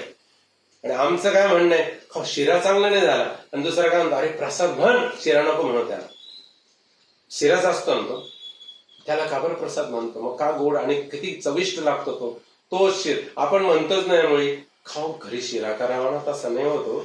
पण सत्यनारायणाचा प्रसाद फारच गोड लागतो खूपच वेगळी चव असते आणि तो थोडाच खायचा असतो बरं. शिरा मात्र डिश भरून खा प्रसाद कण भरत खायचा असतो. का आपल्याला ओढ लागली पाहिजे त्या गोडीची थोडंच खायचं. तीर्थही थोडंच घ्यायचं. तीर्थ फार घेऊ नये. 3 पळ्या जास्तीत जास्त तीर्थ घ्यावं. तीर्थ घेऊन कंठापर्यंत जाईपर्यंत विरलं पाहिजे इतकंच तीर्थ घ्यावं. नाही तर कोणी कोणी ग्लास तीर्थ घेत आणि नंतर तीर्थाची व्याख्या तर वेगळीच निघाली. तीर्थाला नाव वेगळंच निघालं आता. म्हणजे तीर्थप्राशन केलं का नाही आम्हाला नाहीच माहिती ती तीर्थ काय करावं. ते तीर्थ घेतलं फार मोठा प्रकार करतं फार मोठे प्रताप करतं ते तीर्थ असं. मग काय मात्रा स्पर्शास्त कौंतेय. मग मात्रा स्पर्श म्हणजे काय, तर ही एक मात्रा आहे नाही का. आपण वैद्याकडे गेलो ना, आयुर्वेदाच्या वैद्याकडे गेलो, ते म्हणतात की अशा अशा ह्या औषधींची मात्रा तुम्हाला देतो आणि ती मात्रा तुम्ही घेतली, त्याचा तुमच्यावर परिणाम होईल आणि तुम्हाला बरं वाटेल. म्हणजे काय होईल, त्याचा संपर्क आला आणि संसर्ग झाला की तुमचं दुखणं पळून जाईल. मात्रा स्पर्शास्त म्हणजे काय आहे, हे जे 5 विषय आहेत की नाही, रस रूप गंध स्पर्श आणि गुण, हे आपल्या शरीरामधल्या असलेल्या वेगवेगळ्या प्रकारच्या जी इंद्रिय आहेत ना, त्या इंद्रियांचे 5 विषय आहे. रसाचा विषय रसनेचा जिभेचा आहे, डोळ्यांचा विषय रूपाचा आहे, गुणांचा विषय कानांचा आहे, गंधाचा विषय नासिकेचा आहे आणि त्वचेचा विषय स्पर्शाचा आहे. हे 5 विषय आहेत. मग त्याच विषयांच्या मधून आपल्याला शीत उष्ण, थंड उष्ण किंवा सुख आणि दुःख यांचा अनुभव येतो. आपल्याला शीत उष्ण सुख दुःख. मात्रा स्पर्शास्तु कौंतेय, ह्या ज्या मात्रा विषयांच्या लागतात ना, विषयांचे संयोग होतो ना, त्यामुळे आम्हाला शीत उष्ण सुख दुःख इत्यादिकांचा अनुभव येऊ लागतो. आणि मग काय होत आहे, आगम पायन नित्यांस तान तितिक्षस्व भारत. उत्पत्ती विनाश यांनी युक्त म्हणजे काय, आगम अपायना, आगम अपायना. त्यानंतर काय, अनित्या, नित्य अनित्य काही काल राहणारे आहे, अनित्य आहे. हे जे सुख आहे ना, हे खूप थोड्या वेळ राहतं आमच्याजवळ, फार वेळ नाही राहत. कुठली गोष्ट जास्ती गोड आहे हो, आंब्याचा रस. रायगडचा हापूस आणला, तो खूप चविष्ट आहे, गोड आहे. की गुलाबजाम गोड आहे, की रसगुल्ला गोड आहे, की अजून अन्य प्रकारांचे जे पक्वान्न आपण करतो ते गोड आहेत. गोड, आता गोड आहे म्हणल्यानंतर कितीही खाल्लं तरी ती गोडी तशीच राहायला हवी की नाही. नित्य आहे का ती गोडी. आंब्याचा रस पाटीभर नाही तर त्या ठिकाणी पातेलभर केलेला आहे. पाटीभर आंबे आणले, म्हणजे पातेलभर रस केला. 1 वाटी घेतली, रस गोड लागला. दुसरी वाटी घेतली तरी गोड लागला. तिसरी वाटी घेतल्यानंतर गोडी कमी झाली नाही का. आपण 4-5 गुलाबजाम खाल्ल्यानंतर मग आपली प्रतिक्रिया, जरा साखर जास्ती झाली का गुलाबजामला. अरे पहिले 2-4 वाट्या खाल्ल्या, 4-5, 7-8, 10 गुलाबजाम खाल्ले, तेव्हा नाही समजलं. आता कसं काय समजलं, सांग का. आता जागा नाही ना, भावना नाहीये ना खाण्याची. म्हणून आता कसं आहे नाही का, 25 वर्षानंतर नवरा बायकोला आणि बायको नवऱ्याला विचारते, खरंच तुमचं माझ्यावर प्रेम आहे का, खरंच तुझं माझ्यावर प्रेम. आणि 25 वर्षापर्यंत हा प्रश्नच विचारला नाही त्यांनी. विचारला का पहिल्या वर्षी तुझं माझ्यावर प्रेम आहे का. गृहीत धरलेलं आहे दोघांचं एकमेकावर प्रेम. 25 वर्षानंतर प्रश्न विचारला जातो, खरंच तुझं माझ्यावर प्रेम आहे का. आणि ती पण विचार, खरंच तुम्ही मलाच फक्त म्हणजे लक्ष देऊन आहात ना, नक्की ना. पण दोघंही एकमेकाला गपचूप सांगतात, आता नाईलाज होता म्हणून तुमच्या बरोबर मिळालं, तर दुसरं तर कोणी मिळालं असतं. ती पण म्हणते तुझ्यापेक्षा खूप भारी मिळाला असता. आणि तोही म्हणता का तुझ्या 56 गोळ्या केल्या असतात, तू काय समजली, अजून आणू का. ती म्हणून जातो तो बिचारा बोलता बोलता, अजून आणून दाखवू का. ती म्हणते कोण कुत्र विचारतो बाहेर गेल्यावर, तुम्हाला बघू ना जरा, जाऊन तर बघा बाजार. हा विनोद झाला, विनोद झाला. सुख अनित्य आहे की नित्य आहे.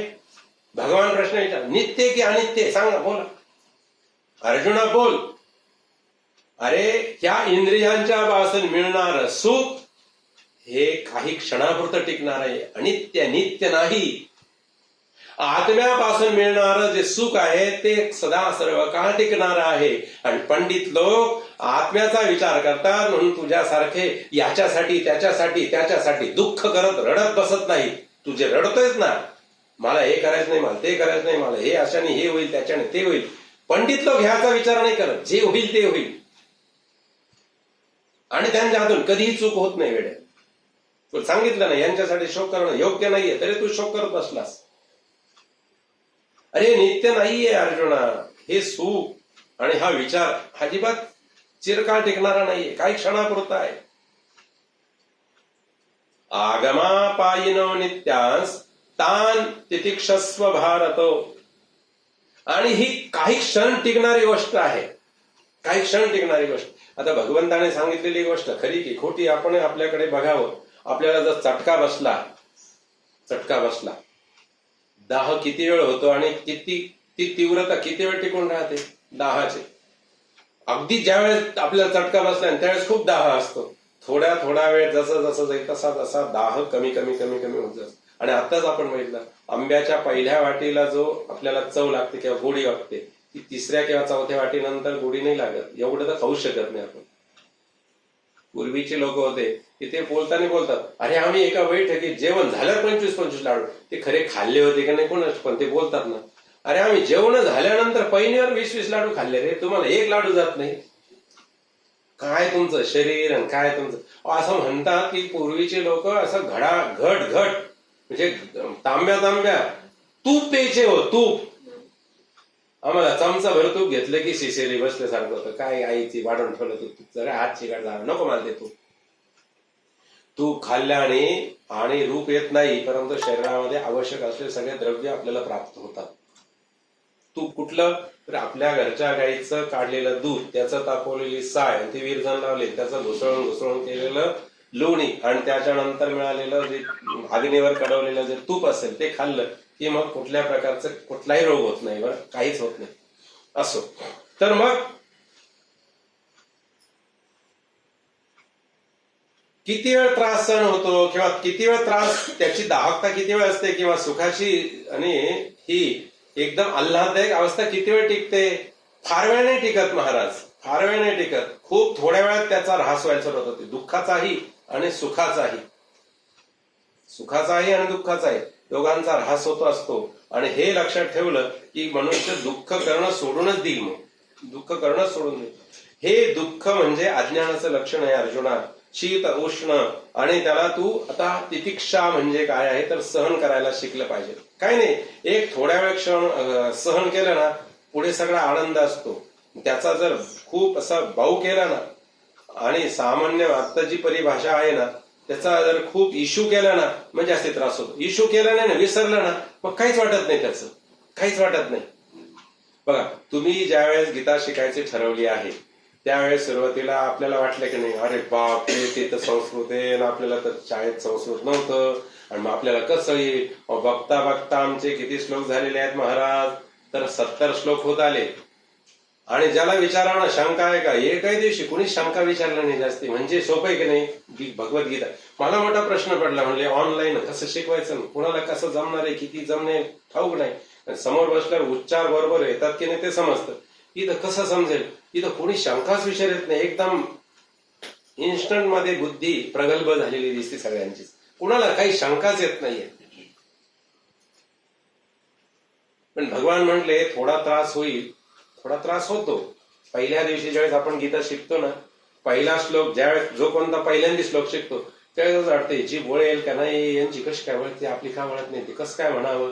तांस तितिक्षस्व भारत, हे कसं काय म्हणा आपल्याला का बरं येत नाही. पण सारखं त्याच्यात बंबार्डिंग केलं ना आपल्या बुद्धीवर मनावर, अरे आपोआप यायला लागलं. तुम्ही बघा उद्या हे श्लोक आहे ना खणखण सगळे म्हणणार आहे. पण आज फार अवघड आहे हो.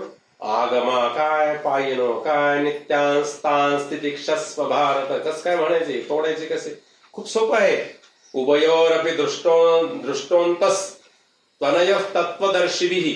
पण कधी ती युक्ती आली, सहन केलं थोडस, जिभेने थोडस व्यायाम केला आणि यायला लागलं की शब्द. भगवान म्हणले तसंच आहे, सुख दुःख जे आहे ना ते सहन केलं की त्याच्यापासून होणारा जो त्रास असतो ना तो आपोआप दूर जातो. अर्जुना आपोआप दूर जातो. सुख किंवा दुःख, सुखही फार वेळ टिकत नाही आणि दुःखही फार वेळ टिकत नाही.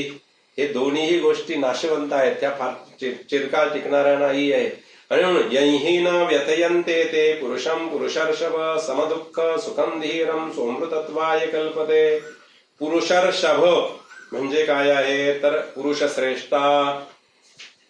यही न व्यथयन्ते ते, यम म्हणजे ह्या सगळ्या गोष्टींना तुला जे मी समजून सांगत आहे ना, तर जो पुरुष सुख आणि दुःख हे धीराने स्वीकारतो ना त्याला, आणि काय होत आहे तर तो अमृत तत्वाला, म्हणजे तू जे प्रश्न विचारले मला मोक्ष हवा आहे तर त्याच अमृत तत्वाला, मृत नाही तर अमृत, ज्याला मृत्यूच नाही, मृत्यूची भीती नाही, असं जी अवस्था आहे ना, तेच म्हणजे अमृत, म्हणजेच मोक्ष.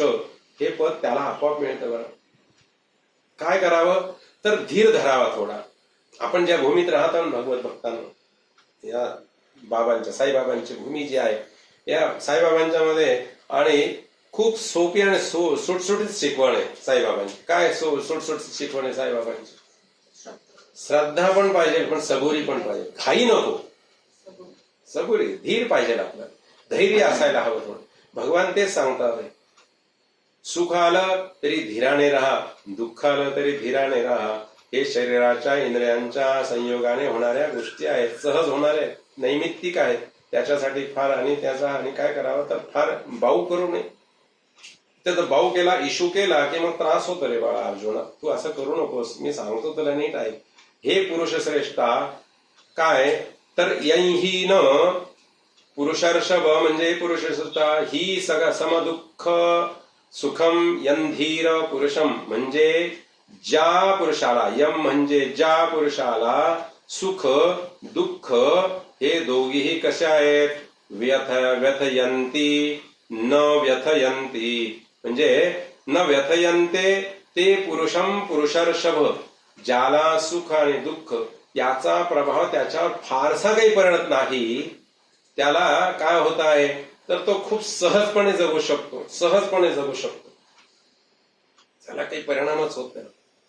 सुख समदुःख सुखम धीरम सोमृतत्वाय कल्पते. आणि जो हे सहजपणे सहन करतो ना, त्याच मग काय टिकताय तर अमृत तत्व म्हणजे मोक्षपद प्राप्त होत असतो. अर्जुना, सुख आणि दुःख या समान लेखणाऱ्या आणि सुख प्राप्त झाला असता हर्ष न मानणे, दुःख प्राप्त झाला असता जास्ती शोक न करणे, एक क्षणभर मनुष्य म्हणून अशी भावना जागृत होणं निश्चित साहजिक, सहज शक्य. परंतु त्याचा आणि भाऊ करत बसलं, त्याच्याशी चिटकत राहिलं तर जास्ती त्रास होतो महाराज. बघा, स्त्रियांना एक योग्याची उपमा दिलेली आहे, स्त्रियांना योग्याची उपमा दिलेली आहे विद्वत जनांनी, म्हणून स्त्रीला जननी मानलेलं आहे धर्माची. फक्त एक विचार करा, इथं बसलेल्या महिलांनी आणि ऑनलाईन असलेल्या महिलांनी पण, त्या महिलेने जर विचार केला, भाकरी भाजताना वाफ माझ्या हातावर येईल आणि मी नाही करीत जा भाकरी, सांगा घरातला पुरुष पोटभर जेवेल का? ते भाजीचं शिजलेली भाजी ज्या पातेल्यात आहे ना, ते पातेला मुलाला फक्त आईने सांगितलं ना, बाळा सगळं आणलंय, फक्त भाजी तेवढी राहील, तेवढी आणतो कस तू? तो आई चटके फार बसतात गड, आणि आईने उकळती भाजीचं पातेलं पटकन धरलं, पटकन खाली ठेवलेलं, पटकन धरलं, पटकन खाली ठेवलं. आणि याला अर्ध्या तासाने नाही 1 तासाने सांगितलं, बाळा भाजी हे म्हणे, तो म्हणतो खूप चटके बसत आहे, कशाने धरायचं? ती म्हणते चल हो बास इथंच बस. तो धरेपर्यंत फडकं पाय बघत ती पटपट पटपट गेली, धरलं, पातेलं आणलं, वाढलं, सगळ्यांनी खायला सुरुवात केली. तिला नाही चटका बसत, पण तिने त्याचा बाऊ केलेला नाही. साधक जो असतो ना अर्जुना, तुला मोक्षपद हवंय ना, साधक जो असतो ना, मिळालेला सुख किंवा दुःख याचा बोबारा करत नाही, पोबारा करत नाही, याचा इशू करत नाही, याचा आणि त्याच्यामध्ये तो आणि अवडंबर माजवत नाही त्याचं की आता मला सुखच मिळालं, मला दुःखच मिळालं, सुखच मिळालं, दुःख. सुखावर जास्ती कोणी तक्रार नाही करत, पण दुःखावर जास्ती तक्रार करणार ना, तर ते भगवान म्हटले की तो कधीही कशाचीही पर्वा न करता जीवन जगतो रे अर्जुना. तोच खरा श्रेष्ठतम पुरुष असतो, तोच खरा श्रेष्ठतम पुरुष असतो. जो दुःख झेलतो ना, तोच फक्त ह्या गोष्टी करू शकतो. आणि जर दुःख झेलायची ताकद नसते ना, त्याच्याने काही कुठलाही पुरुषार्थ होत नाही महाराज, काहीच होत नाही. गोड गोड पाणी प्यायचं असेल ना आपल्याला जमिनीतल्या पोटातलं, तर तुम्हाला घाम गाळून ती खड्डा विहिरीचा करावाच लागेल, विहिरीचा खड्डा करावाच लागेल. घाम आधी गाळावा, आपल्या घामाचं पाणी जमिनीला आधी द्यावं लागेल, तेव्हा जमीन तुम्हाला तिच्या पोटातलं गोड गोड पाणी आपल्याला परत देईल.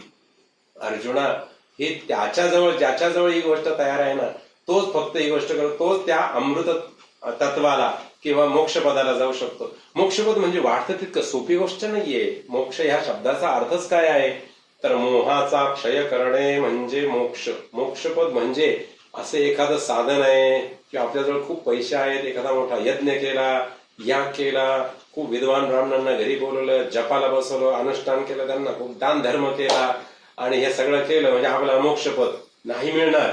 मोक्षपद मिळेल क्षणापुरतं. कशाचं माहिती का? जो कंजूस असतो ना तो कधी देत नाही काही, पण तो जानशोर म्हणजे त्याला मोहाचा क्षय झाला. हे धन माझं असलं काय नसलं काय, दे गुरुजींना दे, 500 द्यायचे ना 1000 दे, 1000 द्यायचे ना 5000 दे, काही कमी नाही. वस्त्र, गुरुजी किती वस्त्राला लागतील तुम्हाला पैसे? गुरुजी म्हणले लागतील हे 5000 घ्या, तुम्हाला पाहिजे तसं वस्त्र घेऊन या, उरलेले पैसे वाटले तर द्या, नाही तुम्हालाच राहू दे. काय झालं? मोहाचा क्षय झाला त्या पैशाबद्दलचा. ही वस्तू आहे ना, घेऊन जा गुरुजी तुम्हाला.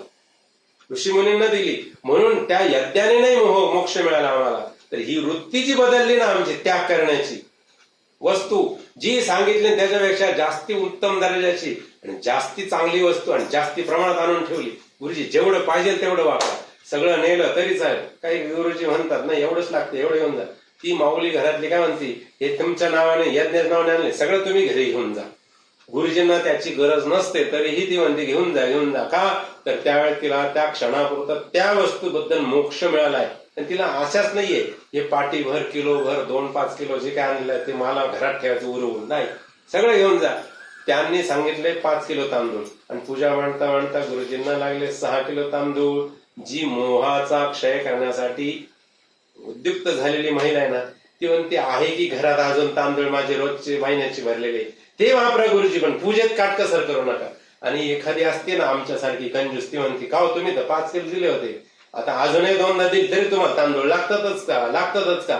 मोक्ष मिळेल त्या पूजेतून, मोक्ष मिळेल त्याच्यातून, आनंद मिळेल मला? नाही मिळणार. याचा अर्थ गुरुजींनी 5 किलोचे 10 किलो घेऊन जाऊ नये बरं. या शब्दाचा अर्थ धरून गुरुजींनी 5 किलो म्हणून 10 किलो घेऊन जाईल. उलट 4 किलो मध्येच पूजा करावी, 5वा किलो शिल्लक ठेवा. त्याला वाटलं तर देऊ, नाही तर तो आपल्याला तुम्ही वापरा प्रसाद म्हणून. हे उदाहरण आहे फक्त, हे कोणावर टीका टिप्पणी नाहीये. तर बघ, तर कधी होईल? कधीच कशाचीच व्यथा जो करत नाही ना त्यालाच ही गोष्ट प्राप्त होते अर्जुना, त्यालाच ही गोष्ट. तू जी मोक्षाची भाषा काढलीस ना, तर सुख दुःख याचा विचार करूच नको. आणि ते डोक्यातून ते वारंवार जे तू उच्चारण केले ना, माझे गुरुजी, माझे पितामह, माझे गुरुजी, माझे बघितलं ना, एकाचा जन्म सांगितलाय कसा झाला.